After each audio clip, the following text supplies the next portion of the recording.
Now, it's time for a little R&R. Ball into the bucket, lays it up and in. Ball game, Rizzo! Live in the Anajar and Levine Accident Attorney Studios, this is Russo and Rizzo on ESPN 106.3. This team is going to be tough when they finally get it together. Sit back and relax. Let Russo and Rizzo take you home. Oh, mercy! Light him up, Collins! A decisive Aaron Rodgers finally made an official decision to sign with the Pittsburgh Steelers. Is going to fly there now. Will be there for mandatory minicamp, which is just coming up here shortly. Finally, the saga is over. Praise the heavens. It's Colin Russo, Mike Rizzo, and Christian Cat. It's Russo and Rizzo on ESPN 106.3. Happy to have everybody aboard. Good afternoon. Next 2 hours right here on ESPN 106.3. Also streaming live on YouTube, Facebook, and Twitter/X at ESPN West Palm. Got a packed program. We're going to hear from Fat Jack, that phony of FatJackSports.com. Looking You wonder forward to why he's that. not scheduled for you next year. You wonder. That phony. He owes us burgers, He owes us Christian. burgers. That's what we're calling him a He phony owes us on. a night out in West Palm.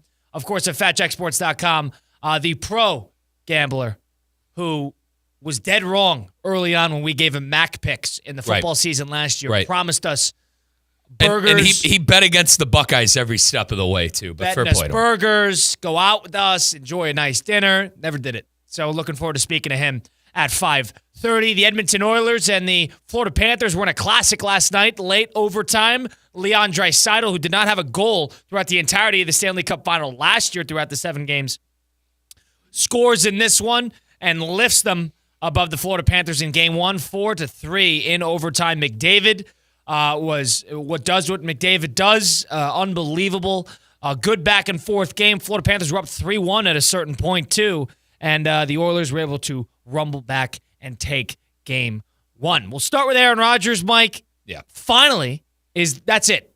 My reaction, finally we have a decision made, and finally this nonsense is over that he's able to make a decision, Right. get on a plane, and go enjoy yourself in Pittsburgh. He didn't want to do OTAs. He didn't want to do minicamp. And I Well, thought he's going to be there for mandatory minicamp, so he'll be there for those 3 days. at the same time, the voluntary stuff, it's not surprising. Like, we all knew that this was going to happen. When the mandatory stuff came around, you knew that Rodgers was going to be there. And how that roster is set up, too, they get Pickens.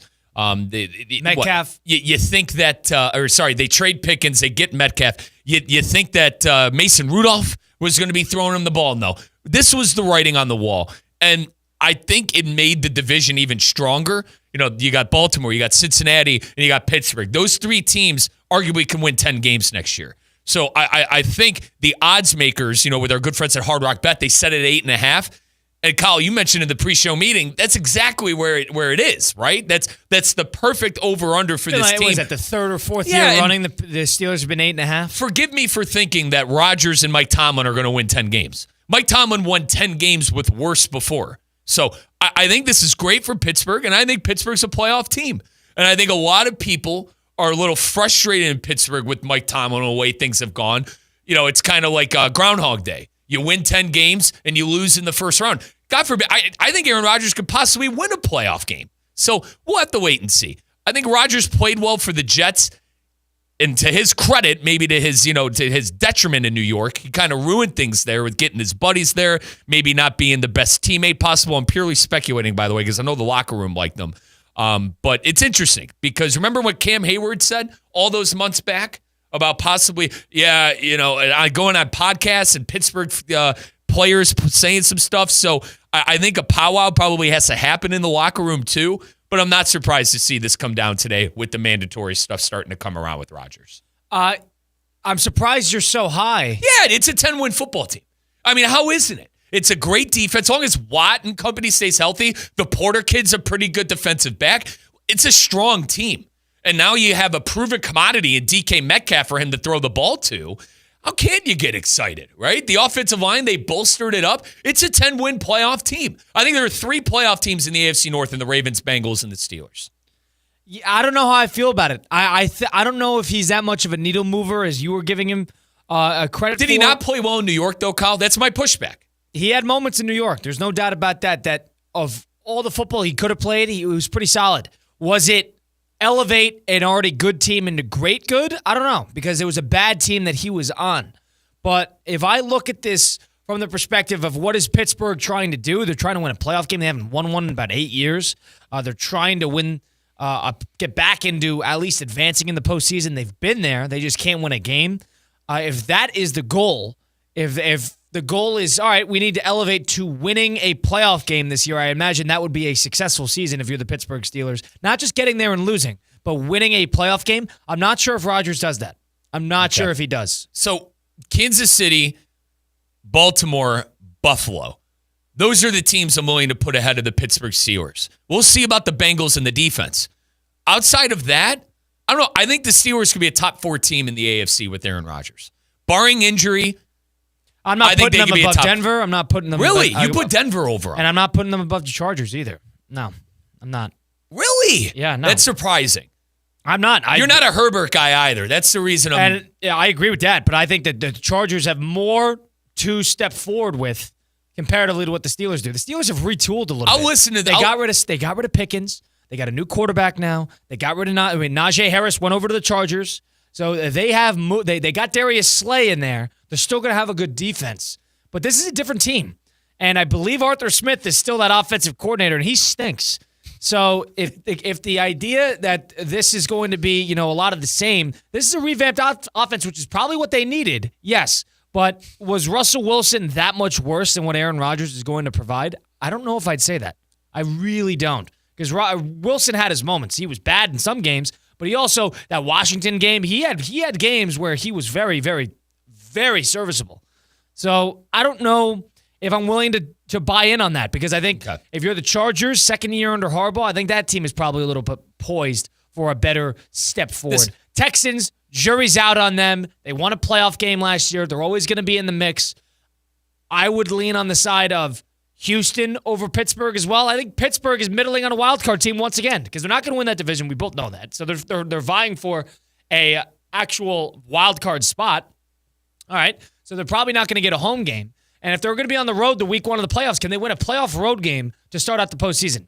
I'd with Aaron Rodgers, I'd probably wager on the side of no. Is he dangerous? Are they a little bit more dangerous? Is there that obvious elephant in the room that Rodgers can maybe harness some of that greatness that got him to 4 MVPs? Is there some of that there? Maybe. But this guy is going to be a 42-year-old essentially, and we're going to be relying on him to win a playoff game in a cold environment in late January. I think that Rodgers elevates him to a playoff team. If I had to dumb it down, what does the signing of Aaron Rodgers do for the Steelers? I think it elevates him to a playoff team. They were a playoff team. I didn't think they were without him going into this year. If they would have went in, and listen, I love Will Howard. They would have went in with Will Howard as the starting quarterback and Mason Rudolph as the backup. That's not a playoff team. But with Aaron Rodgers, I think he elevates him to at least a wild card spot. And wild card spot. I mean, they're going to make a playoff game. And Colin, I'm willing. Forgive me for thinking Bo Nix might have a sophomore slump. Maybe I'm completely wrong on that. But I thought the Denver Broncos overachieved last year. So I probably put them ahead of Denver. I think I'm splitting hairs with the Chargers. But regardless here, I think they're a top 4, top 5 team within the AFC. Maybe Houston's better than them. I don't see this. My guy CJ Stroud needs to have a better year. But that's a team that won a playoff game last year. It is. Keep that in mind. And then they got rid of their offensive coordinator. And how much of it was them winning and Herbert playing them out of it? But I understand the point. The idea is what the Steelers haven't won a playoff game in 9 years with Tomlin. So they haven't done anything. And now Aaron Rodgers, a 40-year-old, is going to walk in here and all of a sudden they're going to be, spraying it everywhere and 12 wins? Probably not. But I'm doing this. Baltimore, Buffalo, fine. Let's throw Houston in there. Kansas City, that's 4. There's still a 5th there, and you're vying to go for the Denver Broncos and Los Angeles over them, and that's fine. I probably would put Pittsburgh in that 5th spot. Just because of how bad the Chargers looked in the playoffs and how bad Herbert played. And then Denver too, Kyle. Listen, maybe I'm completely missing the mark on Bo Nix, but I expect a sophomore digression there to an extent in Denver. He had a great year last year. He had a great year. And I'm not trying to take anything from that. Just because he had a great year doesn't mean that he's destined for regression. We've seen quarterbacks have issues in that second year. That's all I'm saying. Fine. I'm not saying he's lousy, Kyle. That defense got better, and that defense is going to be near the top of the AFC once again. I don't know if I'm willing to say that. I do not. I don't know if I'm with you there.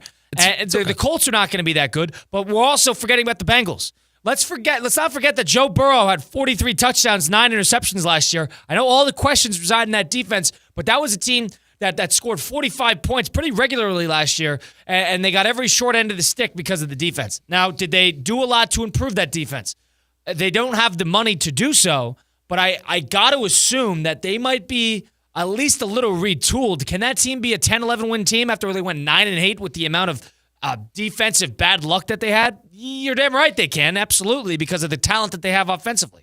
So I don't even know if I'd put them above Cincinnati, because Cincinnati is more dangerous in a big game comparatively to Pittsburgh. Let's wait and see on Cincy, because Burrow almost threw for 5,000 yards last year, and we saw what happened. Kyle, he threw for 4,900 yards, and they didn't even make the playoffs. What was the stat? He threw for like 450 twice, and they lost on all that. That's why I'm a little wary on Cincy. But at the same time, I understand the point that there are good teams within the AFC. My fight back is that Mike Tomlin is in the playoffs every single year. How about a Hall of Fame? But he's a terrible postseason coach in the past 10 years. How about a Hall of Fame quarterback to get you over the hump? And I know we said the same thing with the Jets. Russell Wilson last year. I think Russell Wilson is flirting with the Hall of Fame. Would you agree with me? He's probably going to be a Hall of Fame. Rodgers, a first ballot. Russell Wilson flirting, but neither here nor there. I understand it. I just think with how well Pittsburgh's defense is and how good of a coach Tomlin is, this could be exactly what they need. I'm kind of drinking the Kool-Aid today with Rodgers and Pittsburgh. I think this is arguably one of the best divisions in football now, with the Ravens, the Bengals, and the Steelers. And I think all three teams are going to be a threat in the playoffs, most likely. And I'm willing to say Pittsburgh damn near a top 5 team in the AFC if Aaron Rodgers gives them 3,800 yards and about 30 passing touchdowns. I mean, I'm looking at this schedule too. It's not the worst thing I've ever seen. The division's always going to be tough, right? No, but they start with the Jets, Seattle, and New England to open up the first 3 games of the year, 2 of which on the road. Then they got Minnesota, an early bye week, then Cleveland. Those first 5 games are not that bad. Having Cleveland, Minnesota, New England, Seattle, and the Jets, because that's new quarterback, Drake May, second year on a bad team. Then you have the new quarterback and then new quarterback in Cleveland.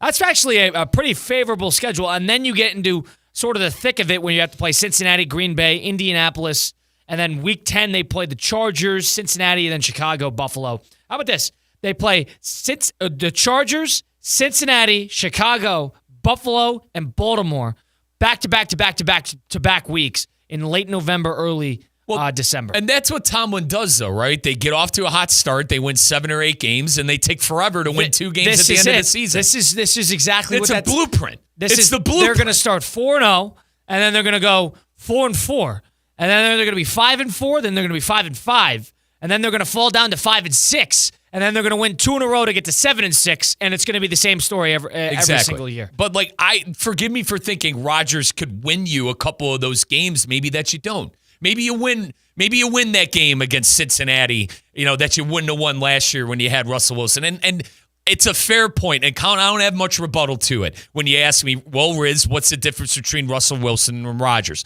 I'm grasping at straws here because Rodgers was equally as terrible at moments in last year's season. But I think with the culture of Mike Tomlin and the Pittsburgh Steelers organization, I think Aaron Rodgers could possibly win a playoff game this year with the Steelers. Possibly. I mean, the way I look at it is that offense is not that good. Bottom line, right? Artie Smith, firing Matt Canada and then hiring Artie Smith, I agree with you, is asinine.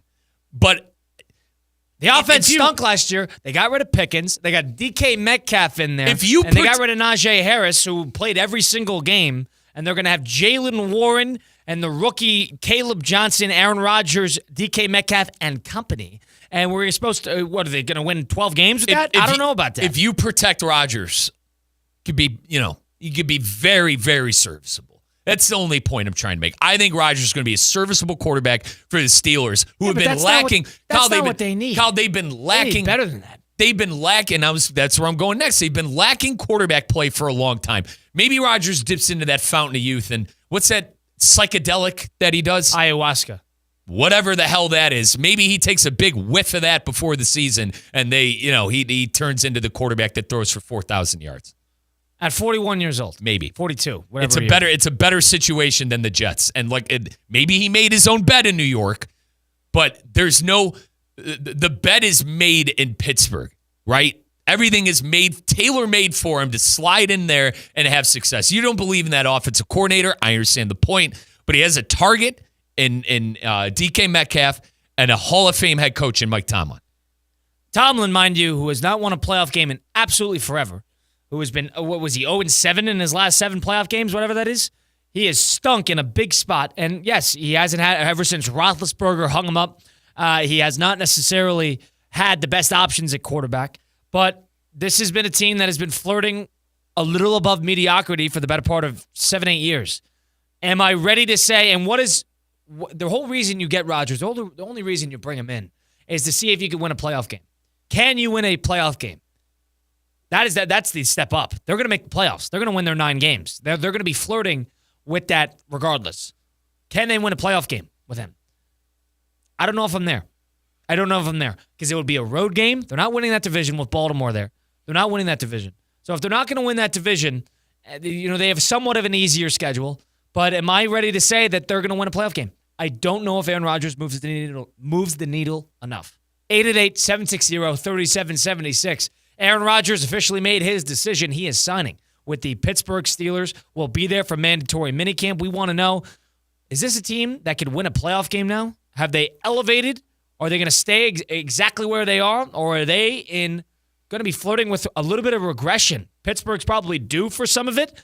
Is Aaron Rodgers going to be the downfall of it? We'll find out and let us know. 888-760-3776. Number to get into Russo and Rizzo. Colin Russo, Mike Rizzo, Christian Cat. Taking a timeout here on ESPN 106.3. Live from the Anajar and Levine Accident Attorney Studios. Anajar and Levine Accident Attorneys. Call 1-800-747-FREE. This is ESPN 106.3. This is ESPN 106.3, a Good Karma Brands radio station. Find official rules for all your favorite ESPN West Palm contests by visiting ESPNWestPalmContests.com. That's ESPNWestPalmContests.com. You're listening to ESPN 106.3, the ESPN app, and streaming on your smart speaker. Hi, this is Scott Smith of Smith, Ball, Baez, and Prather, Florida Injury Lawyers. I have said it many times before, and I will continue to say it for many years to come. There is never a good time for a car accident to occur, and most certainly never ever a good time to suffer injuries in any type of an accident. The accident and its overall aftermath will usually cause pain, difficulty, and stress. Florida law allows accident victims to recover compensation for such losses, injuries, and damages. But such recovery is often not obtained easily and can require a lengthy fight with an insurance company. If you've been injured in an accident, call us now. Don't delay. The initial consultation is completely free of charge. The sooner you call us, the sooner we can put our experienced legal team to work for you.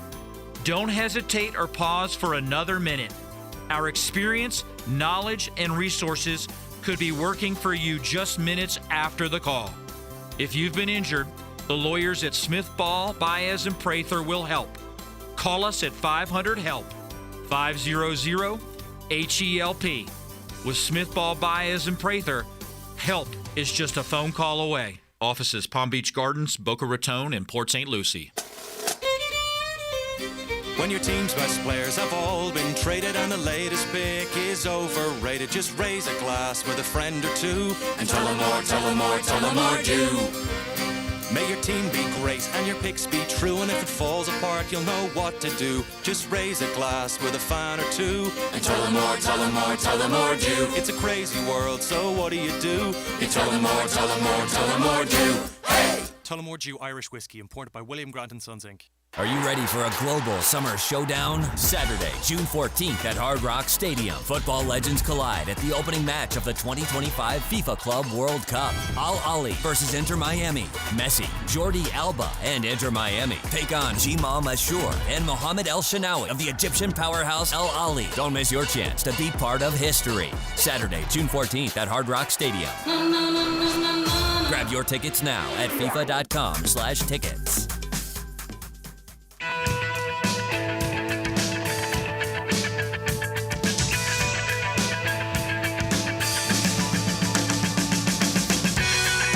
Let's get back to the Anajar and Levine Accident Attorney Studios. This is Russo and Rizzo on ESPN 106.3. If you fell down, if you've been in a car accident, truck accident, suffered a slip and fall, my friends, Mark Anajar and Glenn Levine at Anajar and Levine Accident Attorneys, the type to fight for you. They don't charge you unless you win. They work tirelessly to get you the maximum compensation that you deserve. Don't settle for just any attorney. Demand Anajar and Levine today, because that's the Anajar and Levine difference.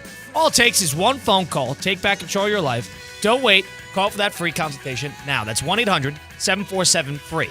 1-800-747-3733.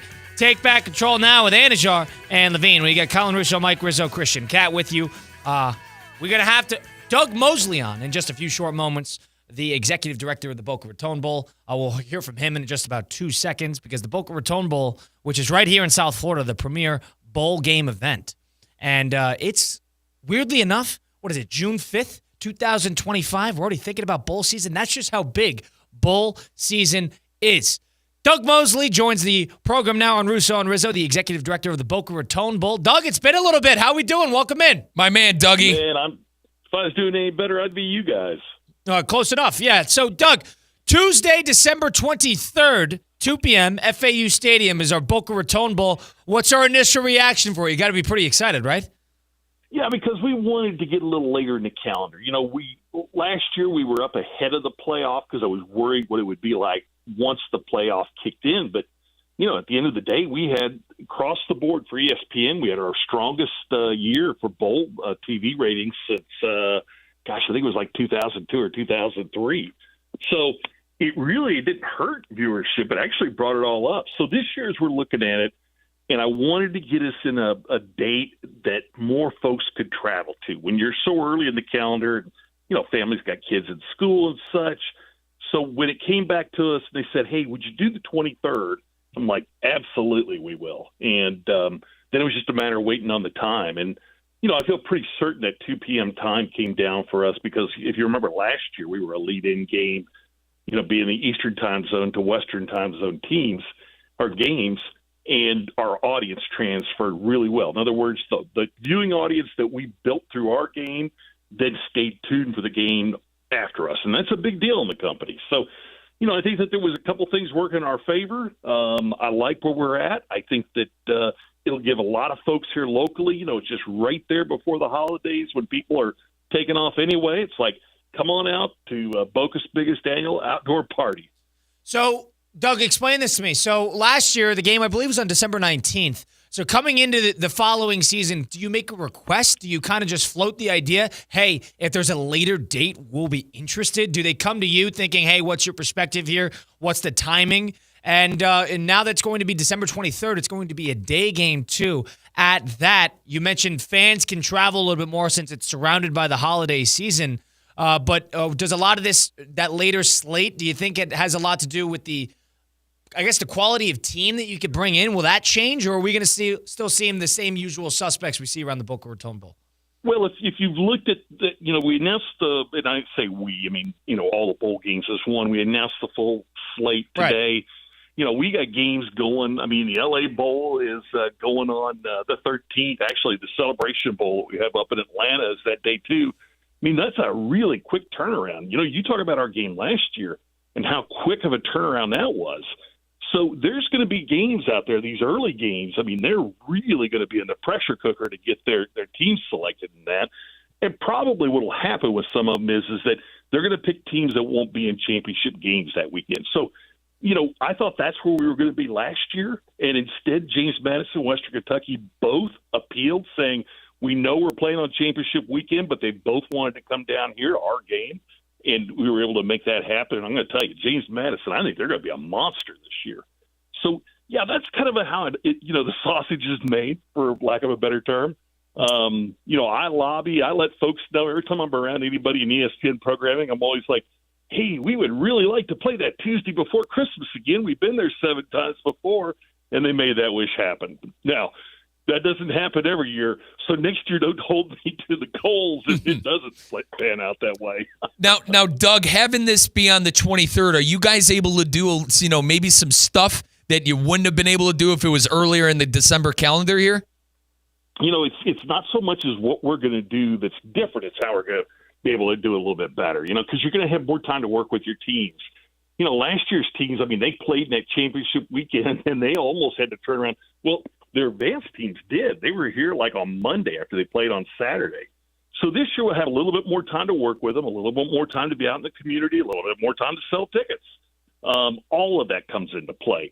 Last year it was like we were sprinting for our lives to that game. This year we'll be working pretty hard, but it won't be like last year with those short turnaround. Doug Mosley, the executive director of the Boca Raton Bowl, joining us now on Russo and Rizzo. Boca Raton Bowl officially announced its kicking off its 12th year. It's going to be Tuesday, December 23rd, 2 p.m., right down there in Boca at FAU Stadium. Doug, I guess that time of the year, do you like a day game? Are you pleased with that? Well, the reason I do like it is because of our history. And we've shown that we draw, first of all, we draw good teams, which draws a lot of viewers. And so I understood, originally I thought maybe we were going to get like the middle game or something like that. But they put us in that early slot so that we could build that audience for the other games. And, while it's really important, we have fans in the stands and they enjoy the day and everything, that TV rating is really important in my business. So being able to build that rating and go on. Now, I realize out on the West Coast, it's going to be before noon when our game kicks off. And so our rating out there won't be so great. But just like last year, it'll build through the game. So having a day game, how nice is that going to be done at 5:30? I can watch other people's bowl games. Right. And Doug, the teams and the players, they all love coming to Boca, right?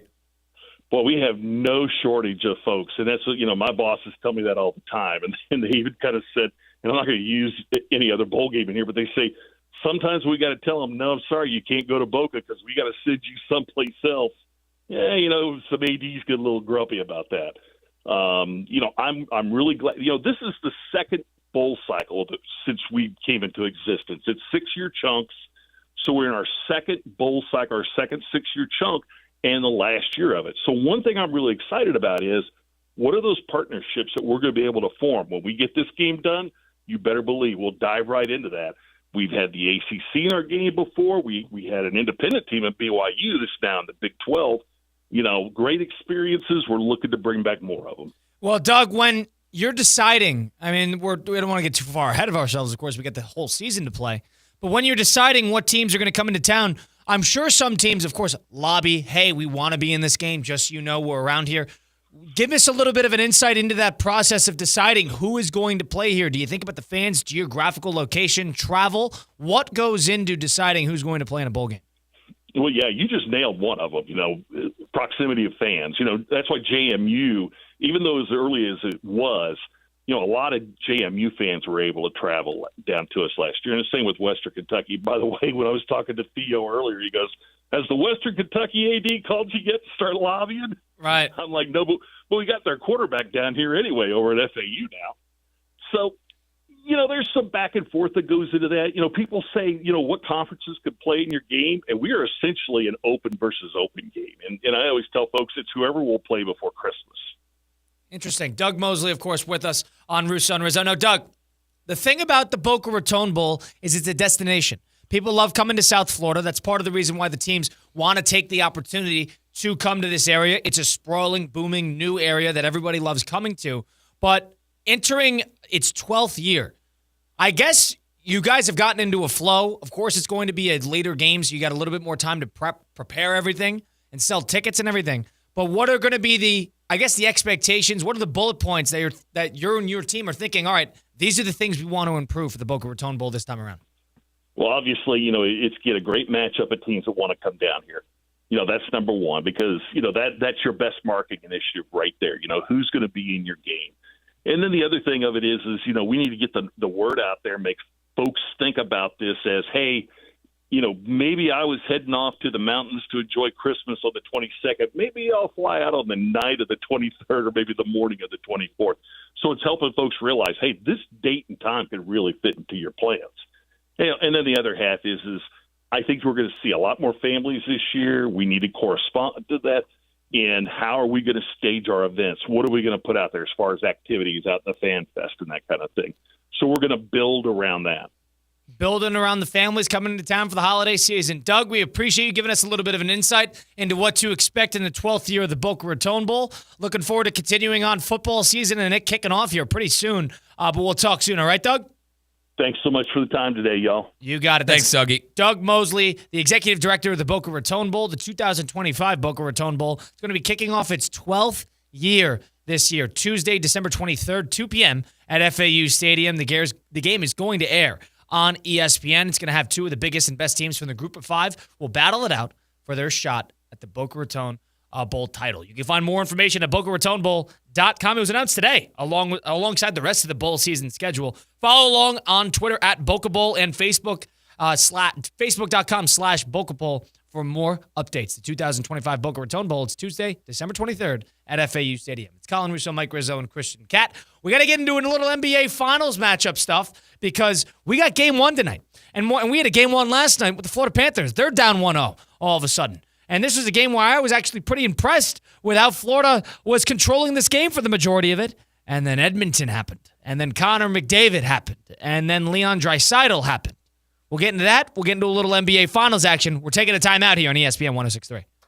Live from the Anajar and Levine Accident Attorney Studios. Anajar and Levine Accident Attorneys. Call 1-800-747-FREE. This is ESPN 106.3. What's the Anajar and Levine difference? When you're injured in a car crash, we focus on your case so you can focus on the one thing that matters most, getting better. I'm Glenn Levine with Anajar and Levine. We'll fight to get you the maximum compensation you deserve. Call our legal team right now for a free consultation. 1-800-747-FREE. We'll help you take back control of your life. Call 1-800-747-FREE. That's 1-800-747-3733. In office, West Palm Beach.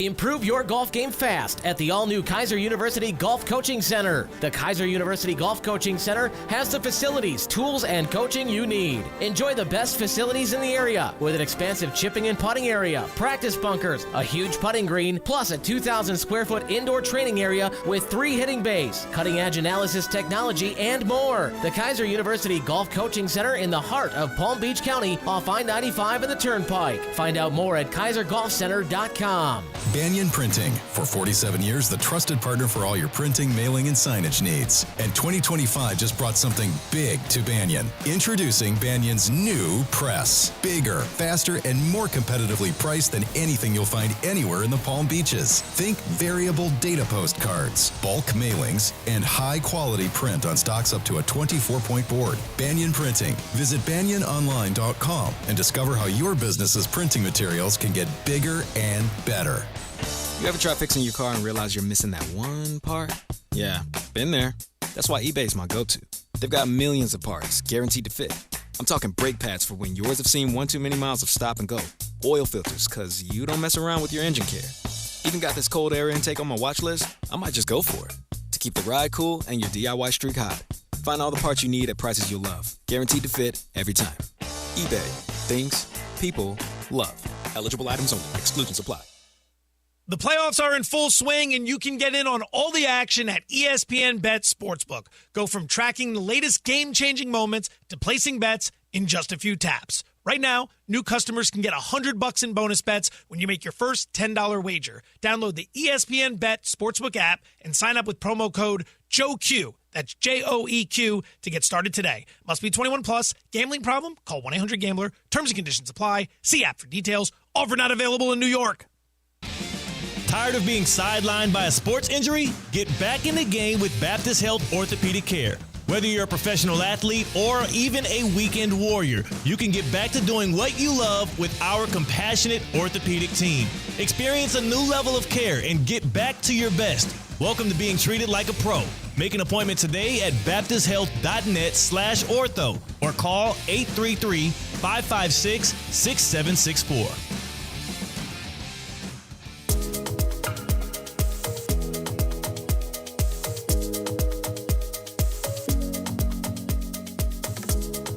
Let's get back to the Anajar and Levine Accident Attorney Studios. This is Russo and Rizzo on ESPN 106.3. Colin Russo, Mike Rizzo, Christian Cat. It's Russo and Rizzo, ESPN 106.3. We're live from the City Place Studios in downtown West Palm Beach on a beautiful Thursday afternoon, June the 5th, 2025. We're streaming live. Co-watch on YouTube, Facebook, and Twitter/X at ESPN West Palm. And now that we're in the summer season, you got to think about it because Miami's starting to play a little bit better. The MLS is now in the thick of it, and you got the summer of soccer right here on the horizon. Totally, and it's perfect timing to secure tickets to the Club FIFA World Cup, which is going to be down here in Miami. The opening game, as I've been saying, our Inter Miami Herons facing off against Al Ahly. And you can go to FIFA.com/tickets to check out the tickets right now. You're going to have great clubs right in your backyard, like Real Madrid, Manchester City. City's going to be practicing in Boca. Madrid's going to be practicing in Gardens. What are you waiting for? Secure your tickets. FIFA.com/tickets. That is FIFA.com/tickets. Mike Rizzo, Colin Russo, Christian Cat. Christian? I want to hear more. Mike is overcorrection. I can't. I'm not being a jerk here. I promise you, I'm not being a jerk. Okay, all right. Well, listen. You're going to have teams like Benfica. You're going to have teams that are from all around the world at the Club FIFA World Cup. You know me. I'm a soccer snob. You boys know me. I'm hosting Pink Smoke after this with Damian Perez. I can't get enough soccer, and I know people around here can as well. FIFA.com/tickets. That is FIFA.com/tickets. Erling Haaland's going to be playing in this. Kylian Mbappe, arguably the best player in the world. The next Messi is going to be playing in this. We have Messi, and then we have the next man up in Kylian Mbappe with Real Madrid. So I know I'm talking to someone that might be a little bit biased on the matter, but does Inter Miami have a chance? So against Palmeiras and Al Ahly, absolutely. Okay. 2 out of their 3 games they do, I think they're going to be in some trouble against FC Porto. Porto, a really good Portuguese side out of that first league in Portugal. They play in the stadium. same. Seen that stadium. Have you? Yeah. Jealous of that. Yeah, I envy. I envy you on that. Yeah. But yeah, that Portuguese league, that especially that Tier 1 league, really, really good. If Inter Miami can win 2 out of their 3 games, they will advance out of their group, which is what we're hoping for.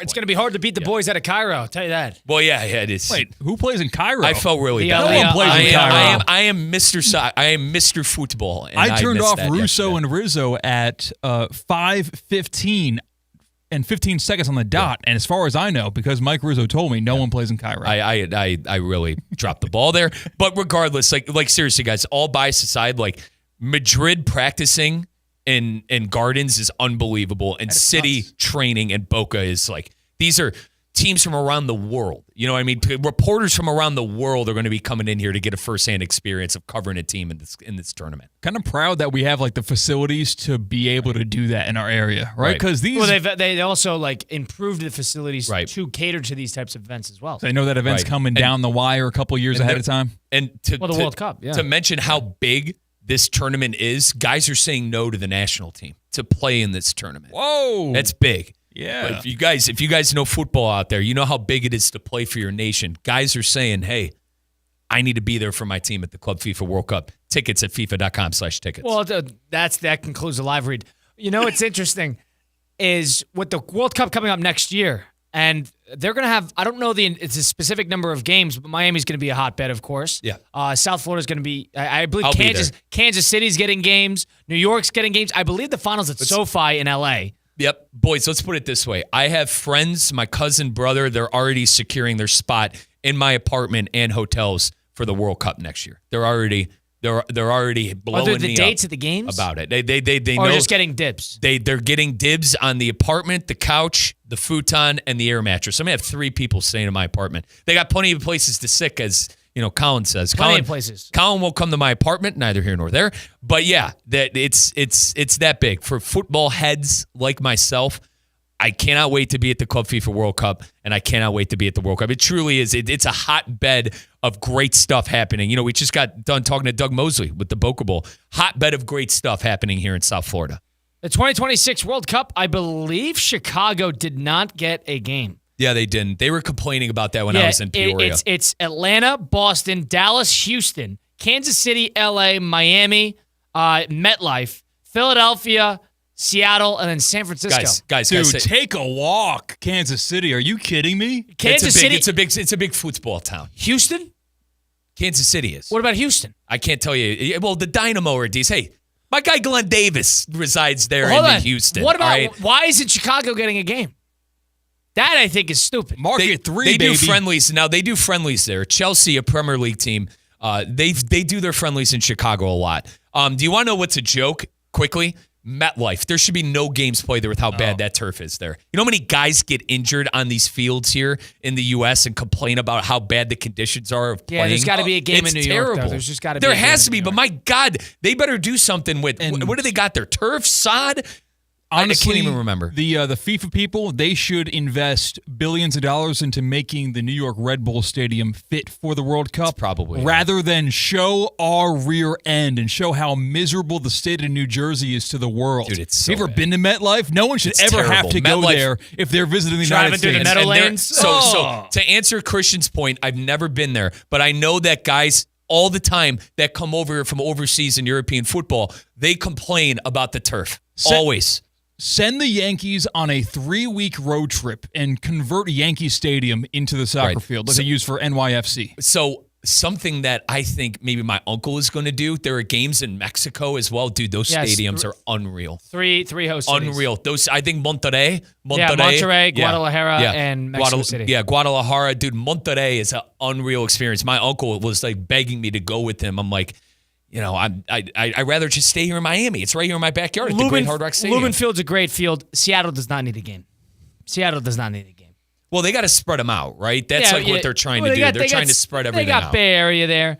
I understand giving Dallas. I understand Atlanta with that great stadium. Now, I'm pleading ignorance. Is there Canadian spots No, on I there? don't think so. Okay, No, so no, it's no. just the United States and Mexico. No, I lied. Toronto and Vancouver got to. Yeah. No, Chicago's the dumbest thing here. Chicago, outside of Mexico City, New York, and L.A., is the fourth biggest city there. Well, Houston is probably the one you would have to substitute there. But I do say, listen, the Dynamo Kansas City. I don't care if Sporting there's a... Kansas City is a storied club in the MLS. That's great. They're bad I'm sure right no now, one's but ever that's heard of not- them yeah. outside of the United States. But you're talking about you're going to get World Cup people there. You're going to get people. You are. There. So that means You the are. person that's traveling to go watch, Germany is going to have to go Berlin to New York and then New York to Kansas City for that travel. Or Welcome to America. Yeah. Welcome. Or if you're coming from South America, you got to go from, I don't know, Rio to Miami, and then Miami connecting in Atlanta to Everybody is to going to be Kansas City. Everybody is good. All the overseas people are probably going to be complaining that it's in the States, but Because too then you damn gotta bad. check- You want to know what I got to say? Too damn bad. Hell, I'd give Too Vegas. damn bad. I'd give Vegas a game. I would too. I'd put them in the Death Star. They play games there. They play CONCACAF Gold Cup games. The Gold Cup final is at the Death Star. I don't know. Yeah, Vegas. The thing is, Chicago Soldier Field is right there. I don't know. That place is. You want to know why? Can I tell you why? Place is a dump. Soldier Field is a dump. Yeah, but it's historic. It's worth, and it's right near downtown. To It's worth Christian's doing it. point, you got to go to New York. Sadly, like MetLife is. I've never Well, been. I'm speculating, and from everything what I've heard of footballers playing there, it's a dump. Well, let's think locationally. Like Atlanta, like Mercedes-Benz is not in downtown. The Boston, I assume that's going to be Gillette Stadium. That is nowhere near downtown Boston. You got Dallas, you got AT&T, but Dallas is not a fun downtown to be near anyway. Kansas City and the Royals are on the outskirts of town. Los Angeles, SoFi, good luck getting anywhere in L.A. And then you have Miami. Miami's up in, I think it will be Hard Rock, so Miami Gardens. But you got to realize you got to have games in L.A. Well, and New York I know. and I'm just talking Miami. about Chicago is the obvious one because you could get to Soldier Field from downtown. I think that's what. Listen, it puts pressure on a man like Kevin Warren, who's the president of Bears operations, there to get a damn stadium done, right? Dude, Soldier Field's a dump. There's no. Have you guys ever been? Just because it's impossible. I have been. It's It is nice. impossible to get to. Dude, that's the complaint. You can't take a subway there. You can't, dude. It's You can take a subway there. It's You a can take a subway nightmare. there. You can take a subway there. You got to walk a little bit, but you can take a subway. It's a nightmare to get there. And I think that is what FIFA is saying is, listen, we don't want them there. We don't want them playing at Soldier Field. Christopher Nkunku for Chelsea got hurt on that field about 2 years ago, too. They're yet to have a soccer game there. Yeah, if it's football field game issues, there. that's one thing. I don't think locationally you can make that argument because there's other places Dude, here I love Chicago. that are outside, farther outside, harder to get to comparatively to that Chicago You know stadium. Chicago, outside of my hometown, is my favorite city. Where are they You don't gonna got to play? argue that. Are they going to play where the Niners play in San Francisco? That is Gotta in have Santa games on the Clara. West. Kyle, you got to have games I on the West understand. Coast, That's mate. in Santa Clara. That's 25 minutes outside of San Francisco. Got to have games on the West Are they going to Coast. shuttle people from downtown? How are they going to do that? That's where that gets tricky. Might as well do the Rose Bowl at that point. With how difficult it is to get to Pasadena in there, If you're going to inconvenience the world, you might as well do it in a cooler stadium. I really wanted to go and see the national team play, the men's. I really wanted to. I want to see us in one of our home stadiums.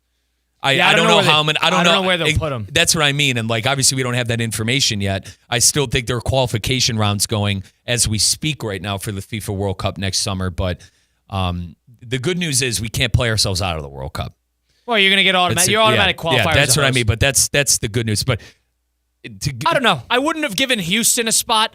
I mean, I understand giving Boston because Boston is a great city to be in, but Gillette is nowhere near downtown. You're going to be it's in the middle of nowhere. That's in the middle of nowhere. Shuttle services. This is going to be shuttle services left and right. How is Chicago not here? You're going to give Vancouver one? You're not going to give Chicago one? Really? There's nowhere to go. Then no one wants to play at that Soldier Field, Colin. That's what I think the issue is. I don't know. From Colin, from living in Illinois for 3 years and hearing people complain about that stadium, I am not shocked that they don't want to go and play at Soldier Field. Not shocked. It's an old rundown stadium that doesn't have parking, but I mean it's close enough to downtown. The field is miserable. I don't know how they'd handle that. I don't know if I don't know if it's the owners' things, if the McCaskies are involved. I don't really know how that goes in terms of if you have to lobby to FIFA. But Chicago is there's nowhere in the Midwest. Kansas City, that's it? There's nowhere else in the Midwest. That's a pretty substantial part of the population that you're kind of foregoing with the World Cup locations. Right? I don't know. You got 3 in Mexico, you got 2 in Canada, fine. But Dallas and Houston, really? You need both of them? No. That is stupid. Saw one in Austin before, put one in Houston. What's your issue with Houston? Nobody needs Houston. I know they got the great stadium there. NRG is a good spot. This is Chicago will not host matches during the 2026 FIFA World Cup due to the city's withdrawal from the joint North American bid. In March of 2018, then Mayor Rahm Emanuel announced that Chicago had pulled out of the bid, citing concerns over financial risks and FIFA's inflexible contract terms. The city decision was influenced by FIFA's demand for host cities to assume significant financial liabilities without adequate protection for taxpayers. So that's from the Chicago. Politics. Politics. That's politics, and that's from the Chicago Sun-Times. So they said politics is the reason. Taxpayers, and we don't want financial liabilities. The reason we're not going to have the World Cup. And what a load of crap. Excuse me if I'm botching it. Then Mayor Rahm Emanuel withdrew from the joint North American bid all the way back in March of 2018. What a load of crap. I don't know about that. That's a waste of time. That's a waste of time. Are you excited? Let me ask now, Christian, if I can. I want to ask both of you. Are you excited for the World Cup? I get into the World Cup every time. Do you guys get into the World Cup? Absolutely. Because that is the World Cup, I damn near want to call off work and watch every single match. Not saying I've done it in the past, but that's where I'm at. I know all these players. I know where they play. It's awesome seeing them play for their host countries. It's 2028? Yeah. Okay. So we're 3 more summers away. No, dude, it's next summer. It's next summer. I'm sorry, it's next summer. Wait, really? That's why I said my friends are already booking. They're booking their trips and booking their hotels at Casa del Riz over in Palm Beach Lakes. What was it, Qatar last time? Qatar was a waste of time. Well, yeah, Qatar, and that was a great documentary, too. Kyle, they were paying people to go. Yeah. They were paying people to go. And they were building the stadiums at a scrap metal. That was a waste. That was all about money, and the Crown paid. The Crown paid for that. Yeah, right. There was a good documentary about that. Crown paid for that. Oh, that's right. The World Cup in Qatar was delayed, wasn't it? It happened over Christmas time. That's why. Yeah, it was over. Okay. It happened during. They couldn't do it in the summer. Yeah, it happened during Christmas time. Listen, maybe I didn't see that. I didn't. All I remember was that they can't do it in the desert in the summer. That's what I mean. That too, and the quote unquote Crown paid. There was allegations of shady business happening. Allegations. That's right. Was it Black Friday when the USA USA lost? Yeah. Or they tied. They tied England on Black Friday, I believe it was. They did. That was a great. That was a big weekend for Fox too, because they had Chiefs Bills that Sunday, and then Ohio State and Michigan on Saturday.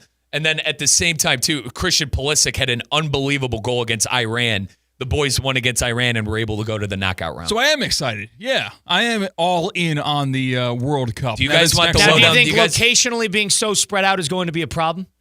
For other teams, yes, but not just for us. Just generally, they're not all in the same. Well, yeah, spot. They're not all in the same spot. Every time Europeans and people from around the world come to the States, they can't stand it. So obviously, people are going to complain about. You got to understand that. I mean, like being in Vancouver, and then all of a sudden, some teams are playing in Miami, or two very different spots. And the countries. So, for instance, guys, the Euros is another tournament that's held. The Euros are considered amazing. Germany was an unreal host nation but like Germany is smaller. It's easy to get around. Drives. It's easy transportation. Colin, you've been to Europe. I can't speak on it, but like I think there's great transit systems throughout Europe as well. It was like all trains throughout Germany, right? Too. It was in Munich, Berlin. Dude, it was all those places. And like everyone said how great of a host nation that Germany was. Right. So those places you're not going to hear that about the States. Colin, we're too big. Because every city's infrastructure is also exactly. different. And we're Americanizing everything to where there's games on the West Coast, there's games on the East Coast, there's games in the Midwest, there's games in where the Oklahoma, Because then you get to the knockout round, and then you got to change locations, and then all of a sudden you're going to have to fly somewhere else. You're going to have to figure out accommodation somewhere else. You don't know whether you're supposed to go there soon. Right. It's tricky. It's tricky. It's going to be great. I'm looking forward to it. It's going to be here. Great. All positives. But, I mean, I understand how the logistical issues are going to be coming about. Do you guys want the... Do you want skinny? Do you want the skinny on the United States men's national team? What's going on right now? Yeah. Our top tier players are all not playing. I say, hang on. Tyler Adams, Chris Richards, they're playing. So two really top flight players that are going to be in the starting 11 are playing. But outside of that, Christian Pulisic, Tim Weah, McKinney, top players that we have aren't playing in the Gold Cup. The Gold Cup is a tournament that is held with CONCACAF teams like Mexico, Panama, us, Canada, etc. Western civilization. Exactly. We've been running CONCACAF football for the better half of 8 years. It used to be Mexico when we were growing up as kids. For the last 8 to 10 years, the United States has been the leader in CONCACAF soccer. We have none of our players playing in the Gold Cup. And the reason it's a problem, this is the last big taste of competition before the World Cup. We have a new manager, Mauricio Pochettino. Pochettino is a big-time coach that has coached at Tottenham, Chelsea, big-time places. I don't want to be a little insensitive here, but how about like someone is he American? No, but here's the thing. It's good that he's not because the Federation has had a real problem with hirings. They hung on to Berhalter. Berhalter should not have been the coach. He should not have been the coach for Copa America. We got bounced by Panama, and it was an absolute disgrace in the Copa America, and he got the can. So bringing in a guy with an outside view like Pochettino, and we want to know what I loved about Poch, the United States men's national team had a stinker game, and he called out every single player after and said, I can't teach these guys to care about the badge. I like stuff like that. But your top-tier players aren't going to be playing in the Gold Cup. Fine. What I'm hoping happens is that Pochettino is going to be able to find some guys who want to play for the badge and the jersey. A ton of MLS players who would have never have gotten the opportunity to play for the badge are going to be playing in this tournament. I think we're going to surprise some people. I think the U.S. is going to win the Gold Cup. I think they're going to win the Gold Cup, even though the guys who are playing at AC Milan, Juventus, and top-tier clubs in Europe aren't playing because you're going to see guys that actually care put on the jersey. Yeah, that's my soccer take for you guys. They're going to have a lot riding on it. That's going to be a very dangerous couple months because they're going to be the target on their back. But how about Pochettino? How about Big Daddy Poch coming in there and saying, I can't teach these guys to care about playing for the badge? Like that kind of stuff. An American would have never done that. An American wouldn't have, embridled the patriotism in its players? What I'm saying is, backwards. Guys, it's been a boys' club in that federation for way too long. It's because Halter stinks. Let's not forget. Now, tell me if I'm going too far, but Gino Reyna, his dad was complaining that he wasn't playing at the World Cup to the point where they blackmailed Berhalter to play him. Like, this is the garbage that you were dealing with your federation. Pochettino is an outside voice who's just trying to win soccer games, football games. I like that. I agree. I'd rather lose with an American head coach than win with a screw that. Who cares? I want to see the lads go in advance. Well, they need to defend. Yeah, they're Don't you want to see? Dude, they at least need to get to the final 8. Like, okay. Greg was American. I thought he's like German or something. No, Berhalter's American. That's why I said, dude, Berhalter and Gino Reyna's dad played together. And, like, Gino Reyna's dad blackmailed the guy. Like, tried getting bad news out there about him because he didn't play their son at the World Cup. What a joke. That's an absolute joke. And then he comes back after all that to Copa, and it was a nightmare. They were never winning that World Cup anyway, but yeah, I understand. Go deep. You got to go. You In had defense of whoever you're talking about, you can't get blackmailed if you have nothing to blackmail about. So maybe... God, Christian, it was. How would I blackmail Mike Rizzo? He was 17 years old at a bar with his wife, and something happened, and they were. Listen. All right, we don't need. I don't. But know you understand what I'm saying? I don't know enough about Berhalter's, questionable past. It was a disgrace. It was a disgrace that it was even a story. That's what I'm trying to say. It was a disgrace that there was even a story within our federation. So who from the Axis powers is our head coach? It's Mauricio Pochettino. The Axis powers. It's not Axis powers, dude. Poch is. Was Italy? Wait, Colin. Question for you: was Italy with us or them? They were them. That was. I got it right. Yeah.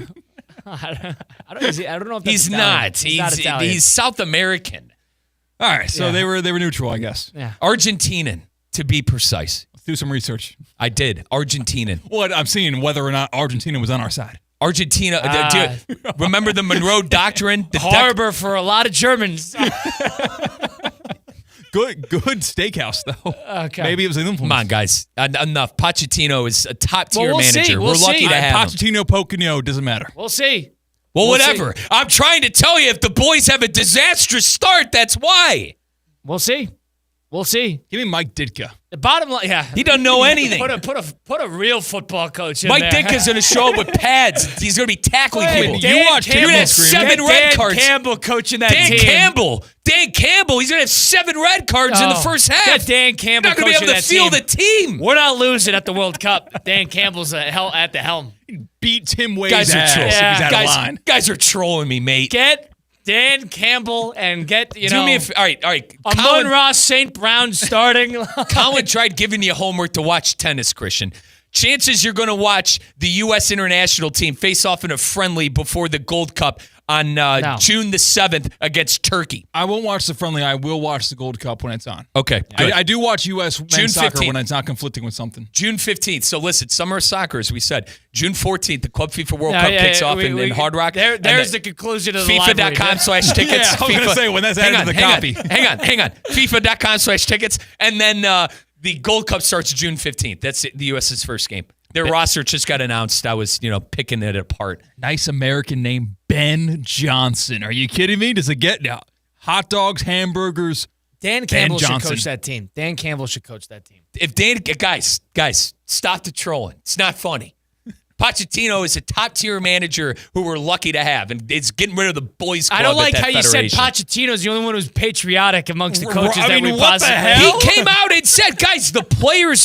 That's a Berhalter problem. That is not a. That is. If Dan you Campbell would be able to stop get it. them to play for that Guys, badge. if you watch that game where Poch called his players out after, they weren't playing for the badge, and it was a disgrace. You would hire Vladimir It was a Putin disgrace to do this team. Fair It's all play to about Poch. patriotism. Fair play to Poch for getting a bunch of 28-year-old Kim Jong-un fighting for your country. That's what we need to lead our guys. Wait, Fair play to Poch for getting a bunch of older MLS players that are going to play like their hair is on fire. Someone you're going to look at and go, wow, man, that guy's trying his tail off. I feel like the U.S. of A. has been in a lot of conflict and a lot of wars with outsiders that rile up their people. Get Coach K in there. Get Coach K out of retirement, coaching the guys. Go home with a World Cup. Who is the coach, Miracle on Ice? What's his name? What, Herb Brooks? Yeah, or maybe the guy who played Herb Brooks. Settle for the Miracle. Kurt Russell? Yeah. Fortunately, rest in peace, Herb Brooks. But you get a Herb Brooks speech before that. Mm-hmm. Great moments are born from great opportunity. You guys troll. When you come and go, oh, Riz, this team looks pretty good. You have Pochettino to thank. Yeah, then he strolls out of there with a deep V-neck. It's like too European. No. And it's Argentinian, but close enough. Pochettino. Dan Campbell would be my pick. I need some of the Deportes boys to help me come in here and set you guys straight. Dan Campbell with Rick Pitino as an assistant. That is American. Did you guys see? Two events a year where it matters if you're American. The Olympic or 2 events every 4 years. Get a little bit of everything. Get a little Dan Hurley. Get Dan Campbell. Get Joe Mazzulla from the Celtics. That would be a coaching staff. Sign me up. If you say in bold, I don't want you Johnny come-latelys. Listen, if you're going to watch the World Cup, watch the Gold Cup. Watch a couple of things beforehand. Well, I don't want you Johnny come-lately. We got plenty of time. We got plenty of time. We got to do a little 5 at 5. We'll do that on the flip side of things. Second hour of Russo and Rizzo coming up right here on ESPN 106.3. Every Thursday is a Thirsty Thursday at Roger Dean Chevrolet Stadium. Membership is just $100, and all fans 21 and up get a ticket to every Thursday game and a drink koozie, which unlocks weekly drink specials. Learn more at RogerDeanChevroletStadium.com. At St. Lucie Battery and Tire, batteries came before tires. We've been selling and servicing all types of batteries for over 50 years. So when you need a battery for nearly anything, we have it, as well as the fast professional installation you need. We carry premium batteries for all your needs: automotive, commercial, marine, RV, and specialty. We also offer delivery and on-site installation, serving our customers quality products for over 50 years in the home of honest, reliable service. Go to slbt.com and book your next appointment. When your team's best players have all been traded and the latest pick is overrated, just raise a glass with a friend or two and tell them more, tell them more, tell them more do. May your team be great and your picks be true, and if it falls apart, you'll know what to do. Just raise a glass with a fan or two and tell them more, tell them more, tell them more do. It's a crazy world, so what do? You tell them more, tell them more, tell them more do. Hey! Tullamore Dew Irish Whiskey, imported by William Grant & Sons, Inc. Get ready to elevate your driving experience with the all-new 2025 Range Rover Velar P250 Dynamic SE. A stunning blend of luxury performance and technology that will make every drive unforgettable. Right now, you can lease the new Velar for just $809 per month for 36 months. Yes, only $809 a month for a luxury SUV that sets new standards on the road. Visit Land Rover Palm Beach today and take advantage of this incredible offer. Terms and conditions apply. See dealer for details. Anajar and Levine. Call 1-800-747-FREE. That's 1-800-747-3733. ESPN 106.3. WESP Jupiter, a Good Karma Brands radio station. As market dynamics change, the quality and service you receive from your accounting firm shouldn't. Partner-owned since 1923, Anshin Accountants and Advisors take the time to get to know you and your unique circumstances to help resolve complex issues and develop innovative tax and accounting solutions tailored to meet your goals. If you're a high net worth individual or business owner eager for a strategy to maximize tax savings, let Anshin deliver value where others can't. Visit ANCHIN.com. Anshin Accountants and Advisors, recalculating what's possible. The Unlimited Auto Wash Clubs with 6 locations, perfect for an occasional wash, or enjoy unlimited inside and out washes starting at just $49.95 a month. UnlimitedAutoWashClub.com. Call 561-WASH-ME-TOO. While it's not always possible to see contaminated water coming out of the faucet, the taste is difficult to ignore. And what about plastics and pharmaceuticals now in the water? The team at Culligan is here to help. Culligan offers water testing and reverse osmosis systems designed to filter out those contaminants right at the source. Culligan has been helping the local community with water issues since 1936. Schedule your appointment today at Culligan.com. Hey, Culligan man! Is your air or water flowing perfectly in your home? If the answer is no, EDS is yes. Theo here, and for me, EDS Air Conditioning and Plumbing is my go-to, and it should be yours too. EDS is Palm Beach County's trusted AC and plumbing expert. They'll make sure your air and water flow perfectly. EDS is a train comfort specialist. It's hard to stop a train. Go to EDSIsYes.com. That's EDSIsYes.com. When comfort matters, EDS is yes. Hi, it's Evan Cohen from Unsportsmanlike, and when it comes to the NBA, I'm like a kid in a candy store. I want it all. Tonight, it's Game 1 of the NBA Finals, Pacers and Thunder. Somebody's walking out a legend. We go live to Oklahoma City at 8 on your home for the NBA playoffs, ESPN 106.3. Want to accelerate your career as a manager or executive in the exciting industry of sports? Florida Atlantic University's MBA in Sport Management program is ranked #1 in Florida and 10th in the world. Students learn practical and applied skills from top faculty and experts who work in the industry. With a 94% placement rate for all grads, the full-time MBA program sets students up for success in the world of sports. Check out Florida Atlantic University's MBA in Sport Management program today by going to business.fau.edu. Good Karma Brands is proud to be an equal opportunity employer. Our policy is to provide equal opportunity employment, development, and advancement to all current and potential teammates. If you are an organization that wants to learn more about careers with Good Karma Brands, please email careers@goodkarmabrands.com. Duffy's Sports Grill is raising a glass to the class of 2025. Every graduation deserves a party, and Duffy's is the place to celebrate. Reserve your spot now and let Duffy's handle it all. With private party spaces, party platters, and custom menus for groups of 12 or more. Plus, now through June 15th, get a $10 MVP bonus for every $50 in gift cards you grab. Level up your graduation at Duffy's. Visit Duffy'sMVP.com to book your party today. Duffy's, our game is always on. Now, it's time for a little R&R. All into the bucket, lays it up and in. Ball game, Rizzo! Live in the Anajar and Levine Accident Attorney Studios, this is Russo and Rizzo on ESPN 106.3. This team is going to be tough when they finally get it together. Sit back and relax. Let Russo and Rizzo take you home. Oh, mercy! Light him up, Colin! Second hour, Russo and Rizzo, ESPN 106.3. Colin Russo, Mike Rizzo, Christian Cat. How about this? The NBA Finals are here. Hard Rock Bet, the battle of the bets. They could turn $1 into a serious payday. Every day, over $250,000 in bonus bets are on the line. All it takes is a $1 to join the action. Just choose your side. If it wins, you split the bonus bets and take home your cash winnings. Thousands have already won big. You could be next. Also, tonight, if there's a bonus bet on the line, on the app, on the Google Play Store, the Apple App Store, on Hard Rock, that if either team hit a three-pointer tonight, or both hit a three-pointer tonight, you get $10 in bonus bets if you put $1 in. How about that? You get $10 bonus bet, and they each team has to hit a three-pointer. Sounds like manageable. Seems manageable indeed. Seems manageable indeed. One bettor turned a $50 home run parlay into a $35,000 payday in a win last month. You can swing on the fences. You can do it in baseball. You can do it in basketball. You can do it in hockey. You can do it in golf. You can do it in tennis. You can do it in soccer. Whatever you want to watch, whatever you want to sprinkle some action on, they have you covered. Start the NBA Finals on fire. Bet as little as $1. Get some odds out of it. That's Hard Rock Bet. It's offered by the Seminole Tribe of Florida. Must be 21 plus and physically present in Florida. The wager terms and conditions apply. Considered by cable. Call 1-888-ADMIT-IT.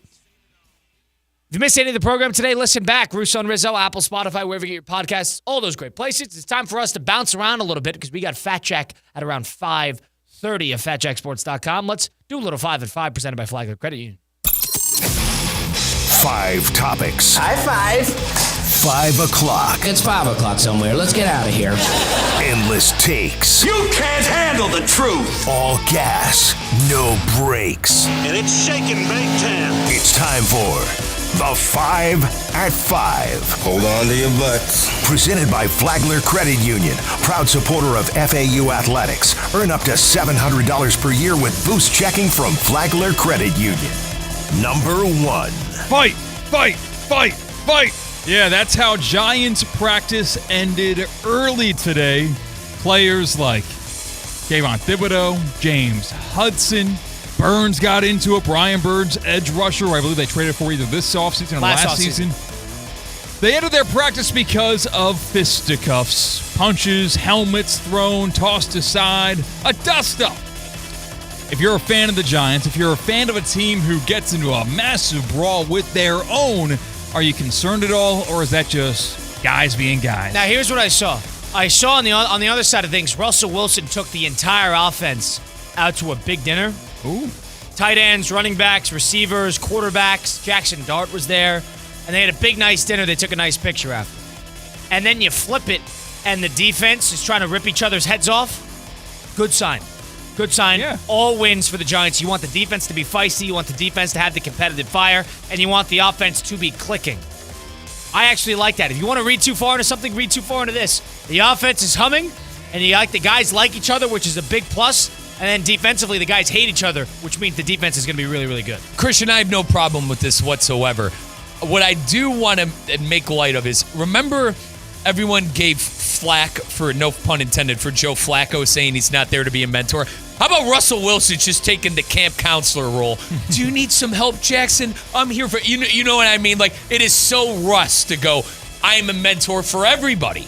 not just Jackson Dart. So I just thought that was pretty funny. That is cool. Of course, it's the guy who was doing calisthenics on the plane to London is the one who's saying he's absolutely a mentor to everybody. Yeah, I appreciate Colin's observation with that. I didn't know the detail with Russell Wilson, but it's like the Lion King. You want your coyotes. You want your pack of dogs on defense want to rip each other's throats out, and you want your offense to be a well-oiled machine. I think that works well. You don't want your receivers being mad at one another. No. It's horrible. You want everybody to be on the same page. Right. And defensively, they could all hate each other and then just channel it at the offense that they're playing. Yeah. Love it. Now, Number 2. Quickly, why do guys try to punch someone with a helmet on? I'll never understand that. It as says long in as the I article, live. It says in the article, helmets thrown, so maybe. Okay. Maybe But you know maybe what? they were But we've tactical. all seen it. Like guys throwing hands. Dude, you're punching a helmet. You're going to break your hand. You're going to get hurt. That's a good point. It is. Then we get to join practice mode a couple months from now. We'll see some more fights then, so I'm looking forward to that 100%. Definitely. Number 2. Let's stay in the NFL because Aaron Rodgers has finally ended the waiting game. The Steelers have signed that 4-time MVP quarterback to a 1-year contract. Finally, it's the final domino to fall. Does this make you feel better about the Steelers in 2025 or make you feel worse about the Steelers? Can I option C? Yes. Maybe about the same. Maybe a little better. What do they want? They want to win playoff games. That's the goal. I don't know if where they're at right now is playoff win worthy, but Aaron Rodgers admittedly makes anybody a little bit more dangerous. You know, if he catches fire at the right time and he's dangerous all of a sudden, that team could be pretty good. But I don't know. I don't know if I buy the idea that this team is going to not only get to the postseason, but win a game. If they get to the postseason and lose, you're in the exact same position as they are every year. You can't win the big one. You can't win a big game. Not even the big one. You can't even win a big game. I don't know if I see them actually winning a playoff game next year. One of my best friends, my boy Gomer, listening to the show. Riz, Colin's right. Washed up bum. Spare me. Incompetent coaching staff. No recipe for success. Same old wheel Pittsburgh fans have been going through for 8 years. Forgive me for thinking that they could at least maybe, be a top 5 team in the AFC and possibly win a playoff game. It's better than anything that they've had. And maybe I'm grasping at straws saying he's better than Russell Wilson. Maybe that pendulum is closer than I think. But yeah. What was that? I'm telling you to look at the camera, not me. Number 3. Sorry. Number 3. I'm the worst person on this YouTube stream. I apologize. Let's go to the NBA for a little bit. Yeah, you got the finals tonight, but let's get to where people actually care about the NBA a little bit more, and that's the trade deadline, and that's the offseason, because Shams Charania broke this. He said the New York Knicks made an offer to the Phoenix Suns for star Kevin Durant at this past trade deadline. I know this is all a hypothetical. I know Shams didn't even give us a package that was tossed out there. Would the Knicks have been better off taking Kevin Durant and mortgaging some of their future in order to get over the hill this year? Or would that have been fool's gold? So here's the question. What do they give up for Durant? Karl Anthony Towns for sure.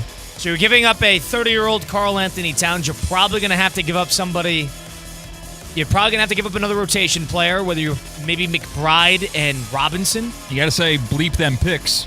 They don't have any picks. They don't have any picks. Oh. Is the juice worth the squeeze giving up Cat? If you can't have Cat, Brunson, and Durant, I don't even think the trade's worth it, right? Well, they're not trading back. They're not trading for Mikal Bridges. But you understand and this was a deadline deal, so think about how it ended up for Colin, the Knicks. You understand my point. I don't think they would trade Cat. They probably lowballed them, and they said absolutely not. I still think it's a possibility they trade him in the summer. KD said there was Shams said KD was interested in going to New York. There was mutual interest there. Right. So you think Cat could get traded this summer? I do. I think Tibbs brought him in, or what? Not even that. I think if Giannis is somehow available, or if Durant is somehow available, I don't think the Knicks are afraid to pull a trigger like that. Now, Cat's significantly younger than Durant. I know, which is why that would be a risky move. But it's Durant. Durant's a hired gun. But has Durant proved over the last, and listen, I know Durant's a phenomenal player, an all-time great. Has Durant proved that he's the guy to get you to the next level the last 5 years? No, he had the Brooklyn game where his shoe size was too big. Other than that, Colin, there haven't been a lot of moments for him in the playoffs as of late.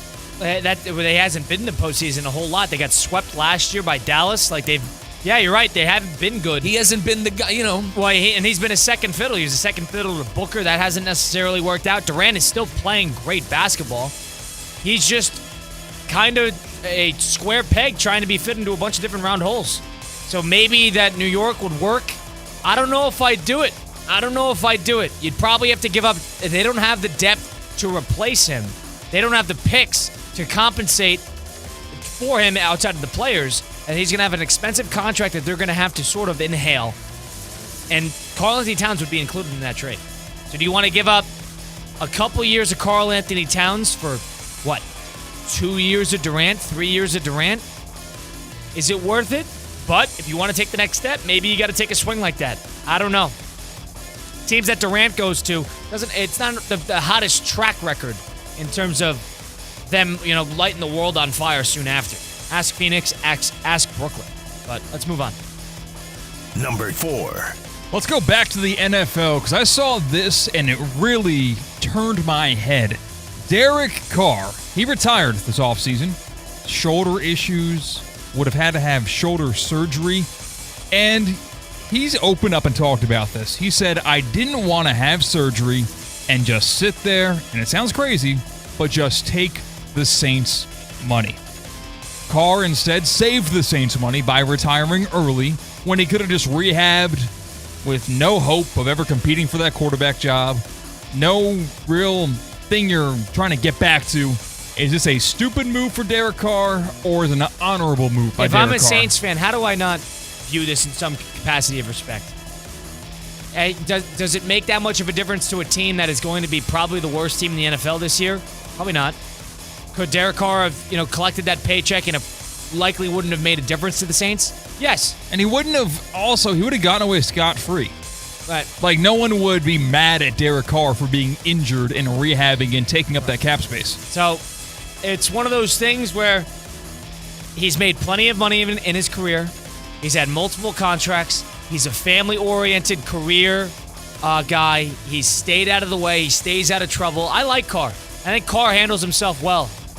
But walking away from all that money, you'd have to be a special type of person to do that. I don't know if I would have, but I can't necessarily knock him for doing what he thinks is best for the team, and that is saving them money. So how do I knock that? Carr's year was 2022 when he lost on the goal line to the Bengals, who went all the way to the Super Bowl. I think he was a very underrated quarterback. I think at a time he was a top 10 quarterback in the league. When he lost on the goal line, Carr was a top 10 quarterback in the league. I don't know about that. It didn't. Carr, his peak was with Amari Cooper and the Raiders when they were in Oakland. They lost on the goal line. No. That was in 2022. But at the same time, he was a top 10 quarterback that year. I'm saying he was better back then than he was when he lost on the goal line to the eventual AFC 2017. Fair enough. But he was a top quarterback in the league at points in his career. That's my takeaway on Carr. He was the best of the bad quarterbacks or the worst of the good quarterbacks. There's no in between. That's where he is. In terms of the categories, he was the best of the guys you don't necessarily want, or he's the worst of the guys you're actually okay with having. That's what he is. He teetered on a line of, is he average or is he good? And he was the bottom of one list and the top of the other, if that makes sense. Had an unreal year on the goal line. That's all. I'll end with that. I didn't mean to cut you off. You're good, brother. Number 5. We are in finals season, both on the hardwood and on the ice. We already had game 1 of the NHL Stanley Cup final, where it was the Oilers in overtime beating the Panthers in Edmonton. And tonight you have the NBA Finals. Game 1, Thunder Pacers in Oklahoma City at the Paycom Center. Now, let's not beat around the bush. Let's not be disingenuous. I think everyone in this room is a little bit more interested in the NBA than the NHL as a whole. But with how intriguing the matchup is on the ice, both regionally, with the Panthers being down the road, and with it being pretty much a pick-em to win that series, versus on the hardwood, you got those two small market teams. Looks like a blowout sweep, if not in 5 games win for the Thunder outside of our area. Which series are you actually more interested in? I'm more interested in this Edmonton series. I'm going to call it like I see it. And so if you had to If I had to you were choose only one, allowed if I to had watch, to cut off yeah. one, I'd probably do the Edmonton series. I probably would. Can I get back to you after tonight? I think if Indiana wins, it'll be juicy. If Indiana wins, then all of a sudden, hey, maybe we got to come off the whole Oklahoma City in 4 games by 1,000 points because that's all we've been talking about for a week and a half. I actually like the Pacers plus 9.5 tonight. I think they'll play pretty solid, too. I actually like the 9.5. But to answer your question, how can it be the hockey after last night's game? Really? Sign me up. Oh, come on. You're going to sign a contract that says... Sign me up. You're honest about this? Sign me up for the overtime games on the hockey side. This is a game that went 7 games, and the team on the other side, and the Panthers, was up 3-0. And it went 7 games. And the first game of the rematch is a overtime victory for Edmonton on their home ice. I don't know, man. I think every game's going to come down to the wire like this from the looks of it. The one thing and this is just the fundamental, I don't like it about hockey is, if I'm thinking about it, that third period ends. It's 3 apiece. Oh. And then they got the 15, 18-minute intermission in between. It's already 11 o'clock. The 15, I think it's 15 or 16 minutes in between the overtimes. And then they go that intermission where nothing's happening, and then you got to start the overtime. And listen, I like watching good hockey. It's getting late. Guys, somebody score. Somebody score. I understand. I know there's been 3 periods of great hockey. We were seconds away from going to a second overtime, which would have really cut into June 5th. And that annoys me a little bit because they can drag when there's a bit of a stalemate. So I was happy that Draisaitl was able to close it out at the end of the first overtime. Yeah, they could shorten up that intermission for sure. Oh, my God. Because on one God. side, I've never played hockey, so I don't know what rest you need during periods. But you know what? These guys get a lot of commercial breaks, and they are the athlete that will not complain. If There's not a person in the world who's like, oh, my God, are you kidding me? On a 20, how you sitting around for 20 minutes waiting for the second overtime to start? Christian, do you want to know how bad Colin Russo yesterday wanted to look at every single person that worked for the Panthers that we were at yesterday and said he wanted Edmonton to win? He wanted so bad yesterday to say the Panthers are in trouble and he wants McDavid to win for Canada. That's what he wanted to say for about 2.5 hours at that arena yesterday. See, Colin, you got to do this for me then. He is secretly rooting for Edmonton like crazy in this series. Because you are a contrarian by nature in general. You don't force it. You just kind of think that way sometimes. I need you to have this opinion, but put your money where your mouth is, not because you believe it to be happening, which you do, but because now you have to truly root for it. You got to lean all the way in. You got to be fighting tooth and nail for the Oilers because your wallet and your brain is telling you to. Do you want to be the villain? So you want me to put money on the Oilers to win it all? Yeah, I don't want you to have a emotional hedge in this series whatsoever. Okay. I don't want you to be like, what I said didn't happen, and I might look incorrect in this sport that I don't care too much all right, about. so I got to put some skin in the game. Yes. I need you to be devastated if the Panthers win the finals. You're going to be the villain? Well, we're at that watch party tomorrow. I was on Toronto, and then now I'm on Edmonton. I'm Team Canada, honestly. I kind of want to see Edmonton win this. I'm not going to lie to you. Come on, who would Jake, our PA announcer, forgive me, Andrew Imber. Jeez, Jake, also known as Jake. His buddies call him Jake. He wanted to look at Andrew so bad and say, listen, the Panthers are in trouble more than anything. How the hell did I think it was Jake? God. I got to check the odds to win the whole series. You're probably getting minus 190 if I were to guess. I think you're probably right. I'm only looking at single game, but I'll find it in the break. I'm into it. I agree. Same boat. Yeah. All right. Fine. Yeah, I'll put some money on Edmonton to win, and I do think Edmonton's going to win. I think McDavid's going to have his Gretzky moment. The Leon Draisaitl's already gotten involved. It's going to be a good one, though. I was impressed with Florida last night. I was honestly more impressed with Florida than I was with Edmonton. I thought Florida did a really good job because Edmonton came right after them. 50 shots on goal. I mean, Bobby's going to have to give up a couple here and there in Bobrovsky. So, I mean, I get it. But, yeah, I'll go Edmonton. Nice. I'll go Edmonton.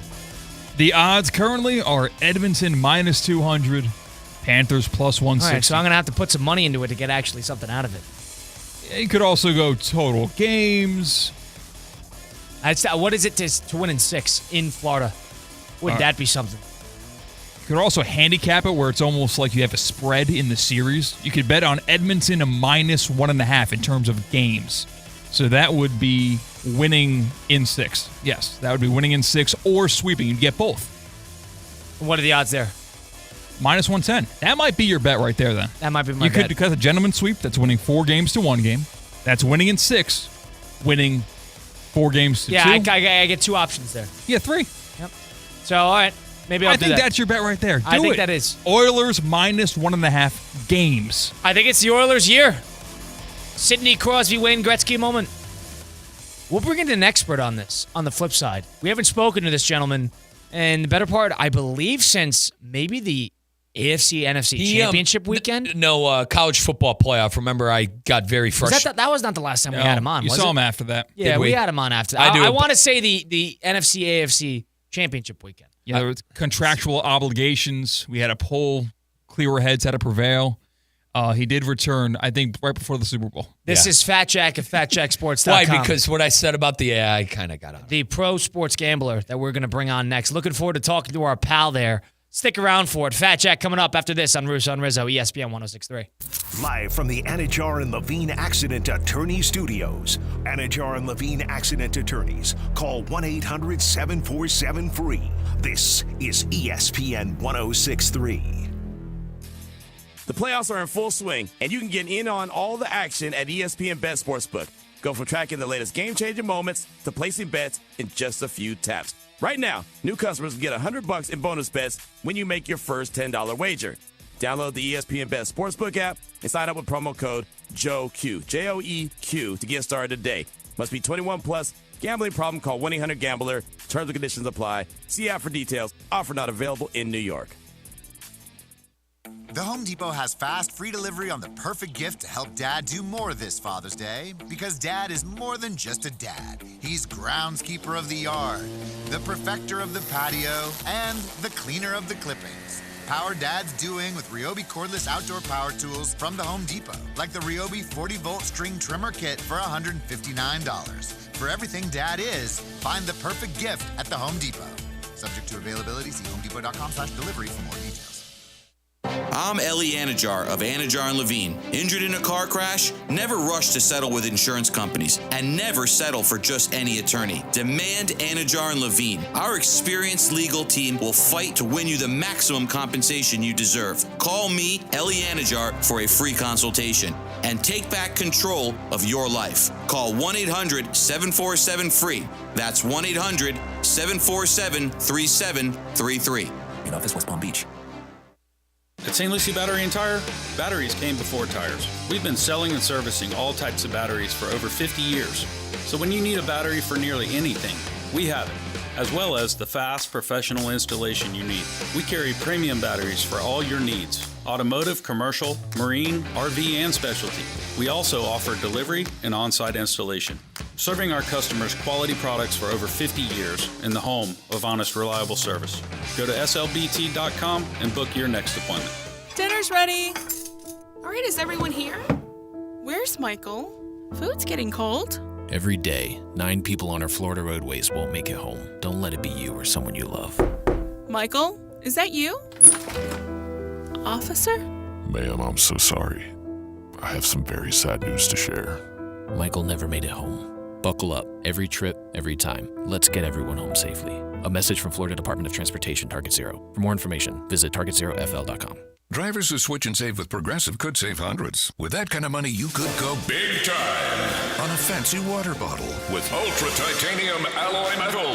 You're not sure why you need all that. I mean, it just holds water. But you're getting it anyway, because if you're hiking near an active volcano and you accidentally drop the bottle into molten lava, your water will still be icy cold. Switch to Progressive and you could save big time for water bottles. Progressive Casualty Insurance Company and affiliates, not available in all states. Potential savings will vary. Prescriptions require an online consultation with a healthcare provider who will determine if appropriate. Restrictions apply. See website for details and important safety information. Price varies based on product and subscription plan. Hey guys, let's talk ED, because millions of men experience it. But not everyone can access or afford treatments like Viagra. Hims can help. Through Hims.com, you can access a full range of treatment options for ED through a 100% online process. To start your free online visit and save up to 95%, go to Hims.com/joy. HIMS.com/JOY. Want to accelerate your career as a manager or executive in the exciting industry of sports? Florida Atlantic University's MBA in Sport Management program is ranked #1 in Florida and 10th in the world. Students learn practical and applied skills from top faculty and experts who work in the industry. With a 94% placement rate for all grads, the full-time MBA program sets students up for success in the world of sports. Check out Florida Atlantic University's MBA in Sport Management program today by going to business.fau.edu.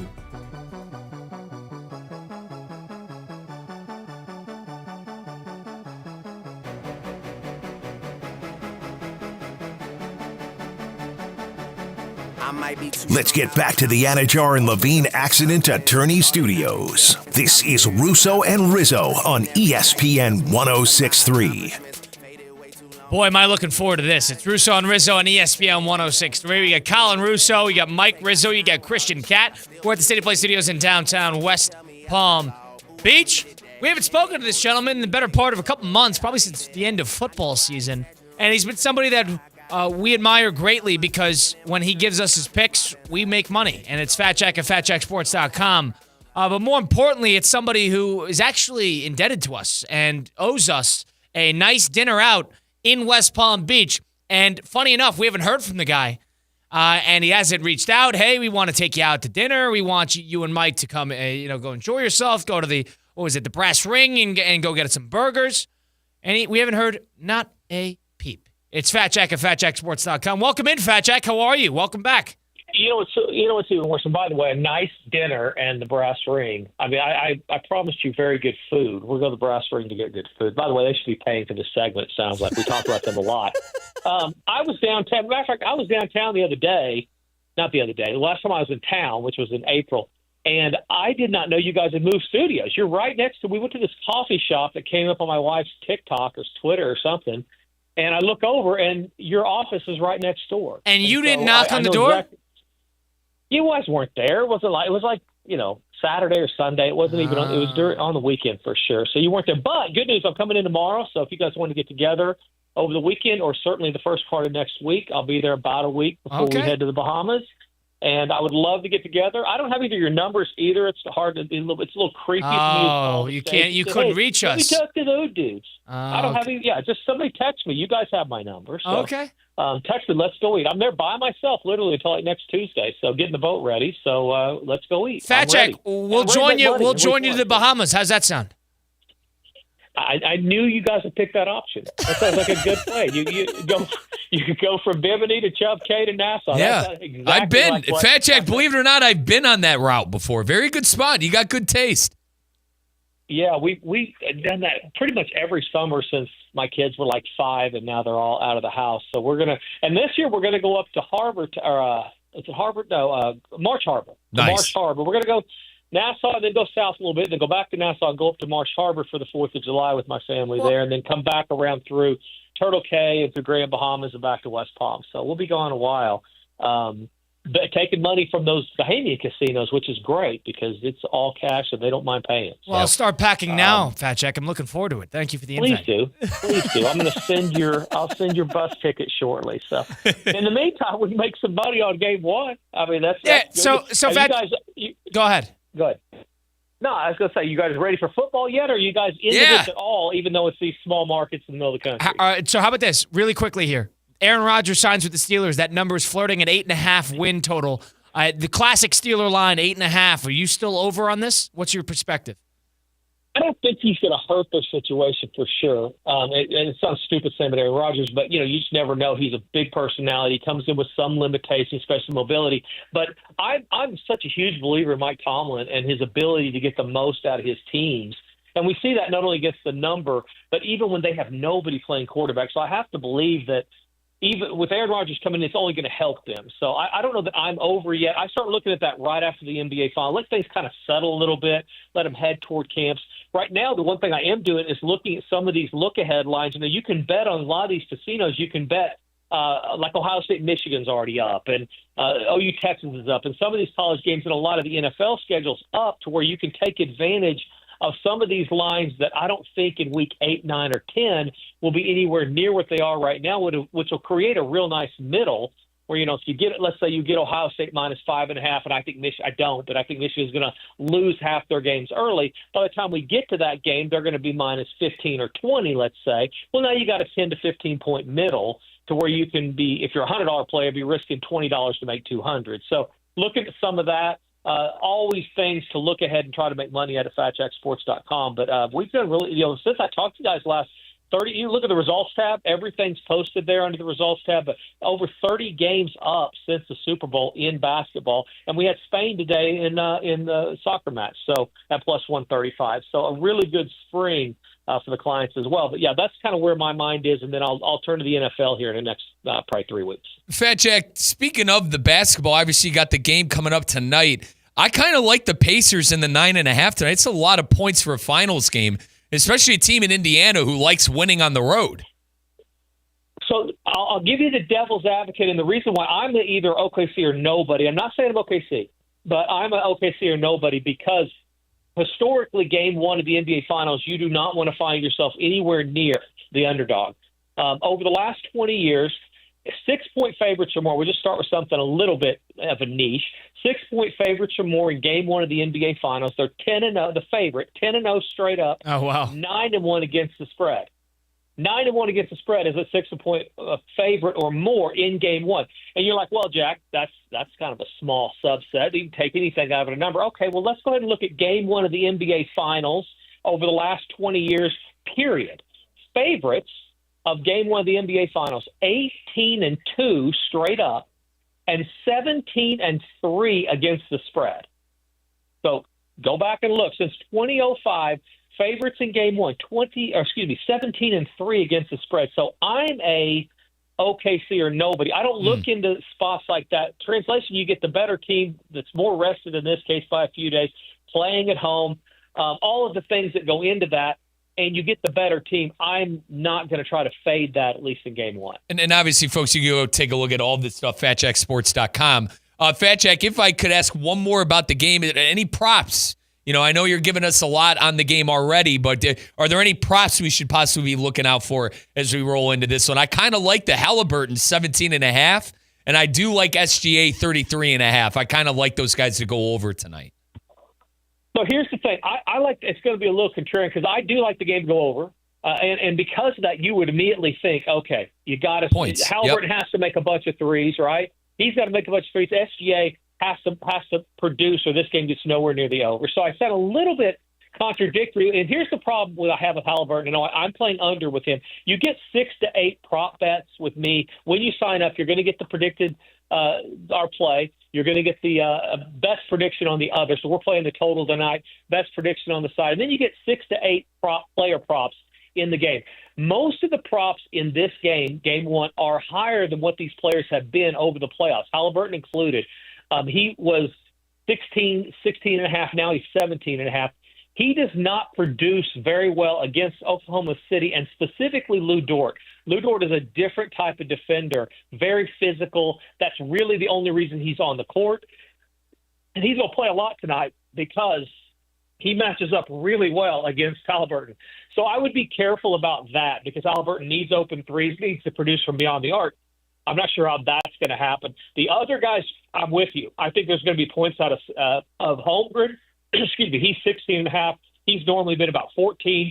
I think he goes over the total. A lot of the this kind of support players, all of their totals are higher in this series, at least in game one, than they've been in the last few series. So look for the supporting cast to go over a lot of their predicted point totals. Halliburton's the only one that I'm playing under in on his points, and it's only because I don't like the matchup against Lou Dort.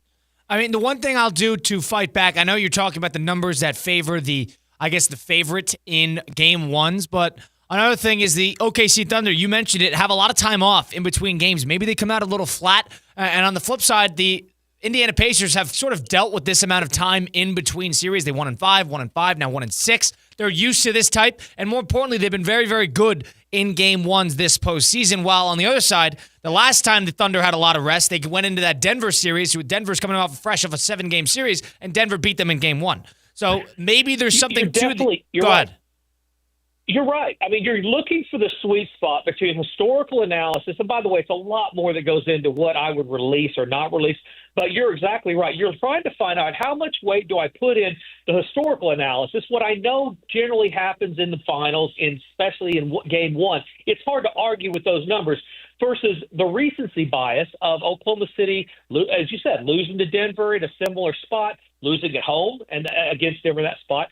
All of those things. So it's about finding the sweet spot. And that's why I didn't say I'm definitely going to play Oklahoma City or that I would pick a side either way, because I don't believe, even with all the analysis on what historically happens in game one, that Oklahoma City is the easiest play in this game. But in my mind, it takes me from a play them or don't play it at all, not a play it or I have to play the other side. So that's kind of where you're not even considering in your argument of not playing this side. You're saying, hey, I would take the recency bias information and value it more than I would over what generally happens in game one of the finals, which, I'm okay with that. For me, I'm not going to try to fade 17-3 against the spread over the last 20 years in game one of the NBA finals when I think there's easier money on the total to me. All right. Go ahead. Fat Jack of Fat Jack Sports joining us. Now, Fat Jack, the hockey game was unbelievable last night.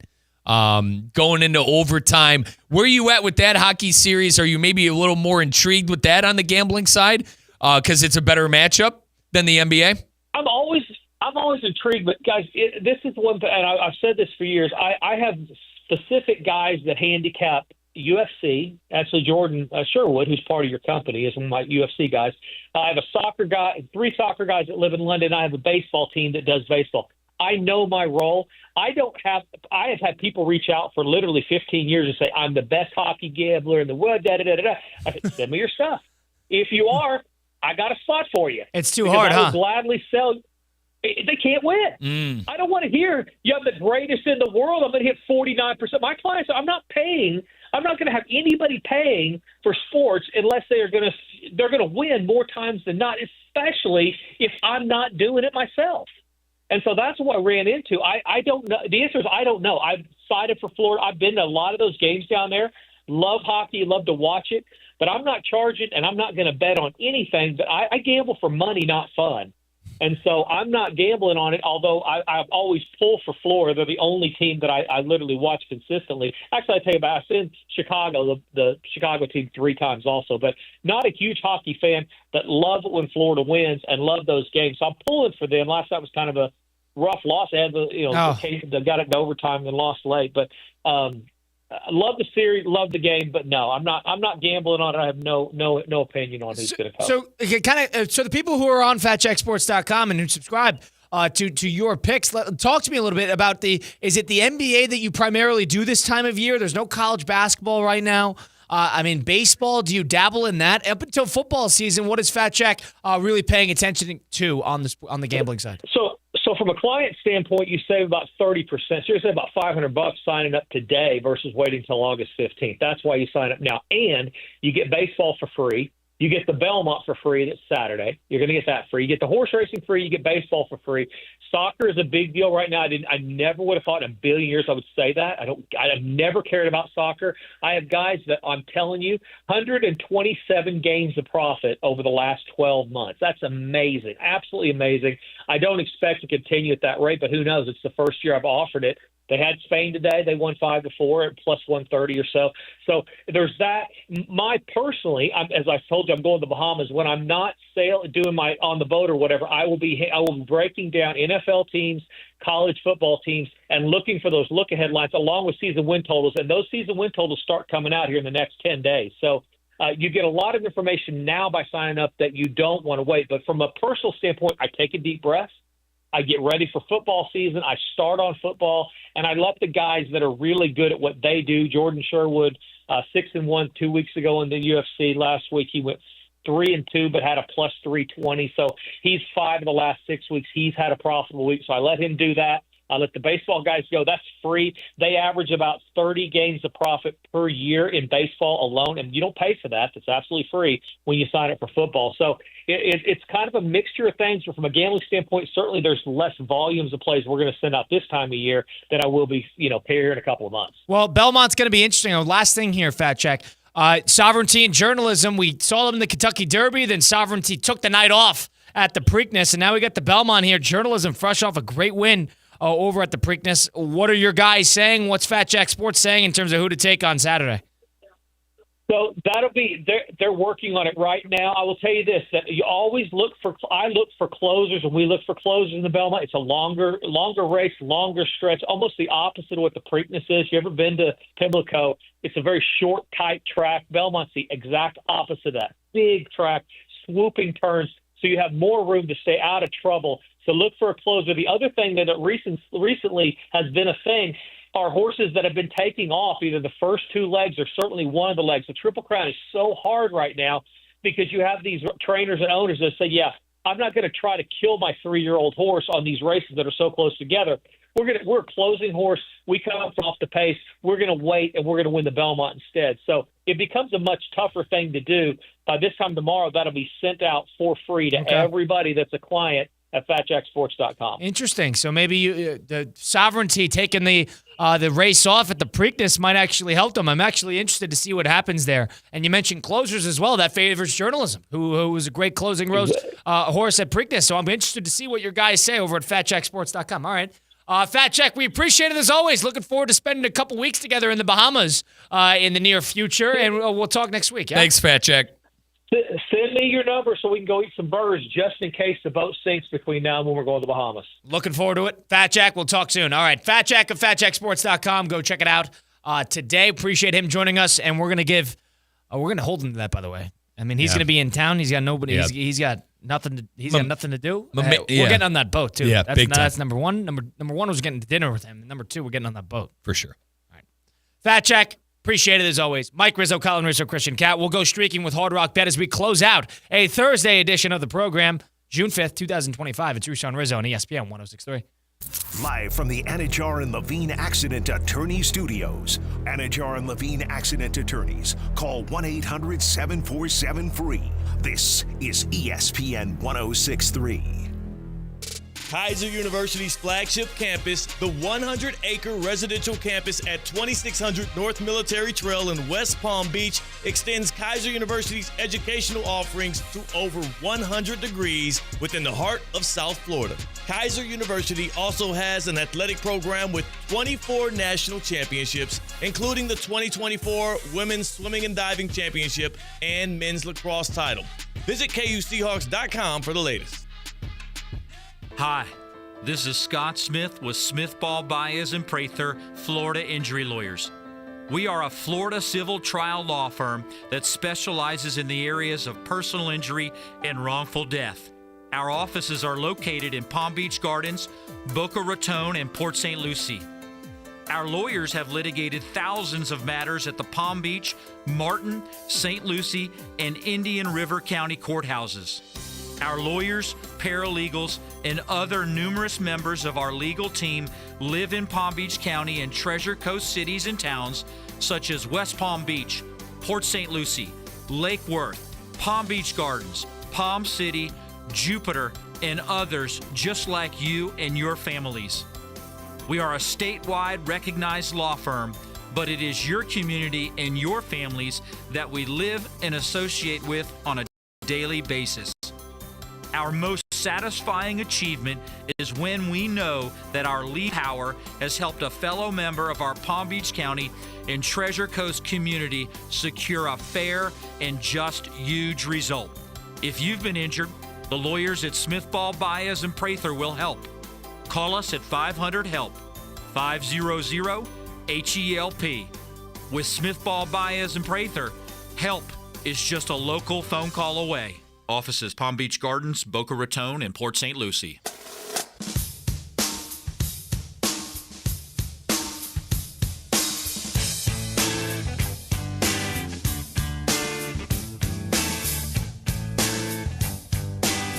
Let's get back to the Anajar and Levine Accident Attorney Studios. This is Russo and Rizzo on ESPN 106.3.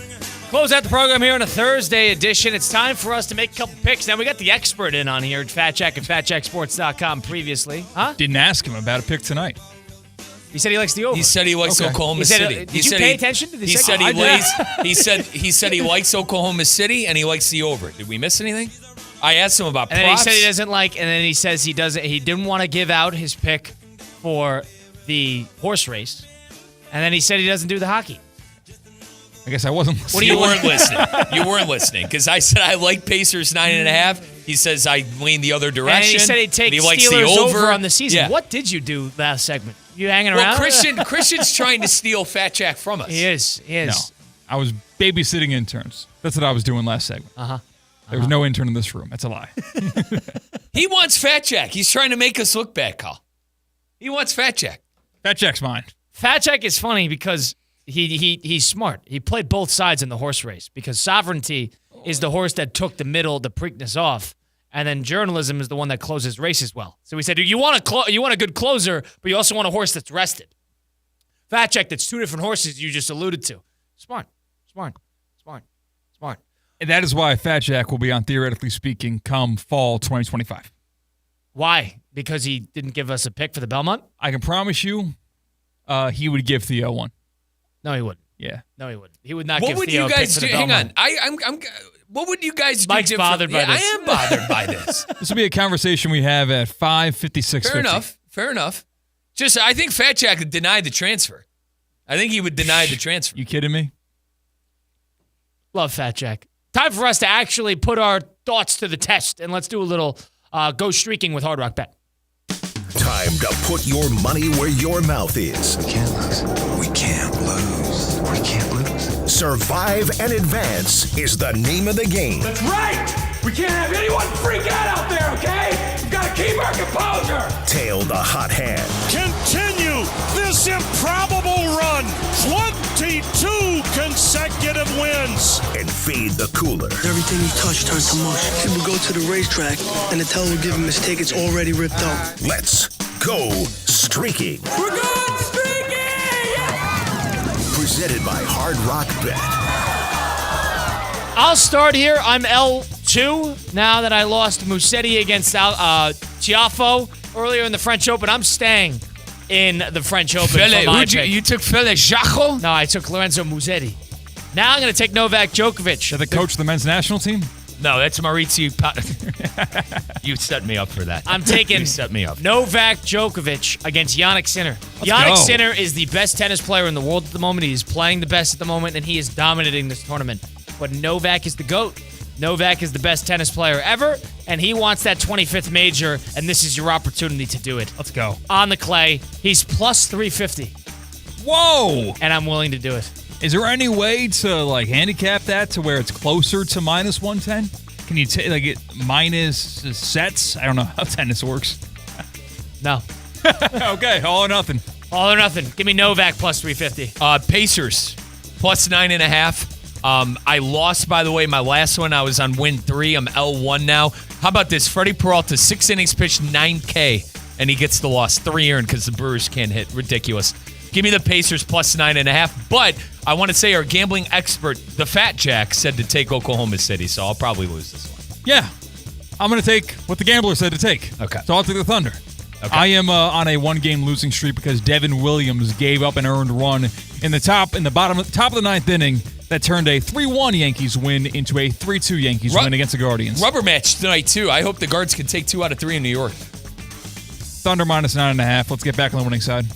That was our Let's Go Streaking with Hard Rock Bet. As we send you off into a Friday, we got Game 1 of the NBA Finals tonight. The Panthers are down 1-0. That's Game 2. We'll be on Friday still in Edmonton. We'll be live on site, do a little bit of preview action. That will be tomorrow at Amerant Bank Arena down in Sunrise, Florida. That's Mike Rizzo, Colin Russo, Christian Katz saying so long. We'll be back at it tomorrow, 4 to 6 p.m. right here on ESPN 106.3.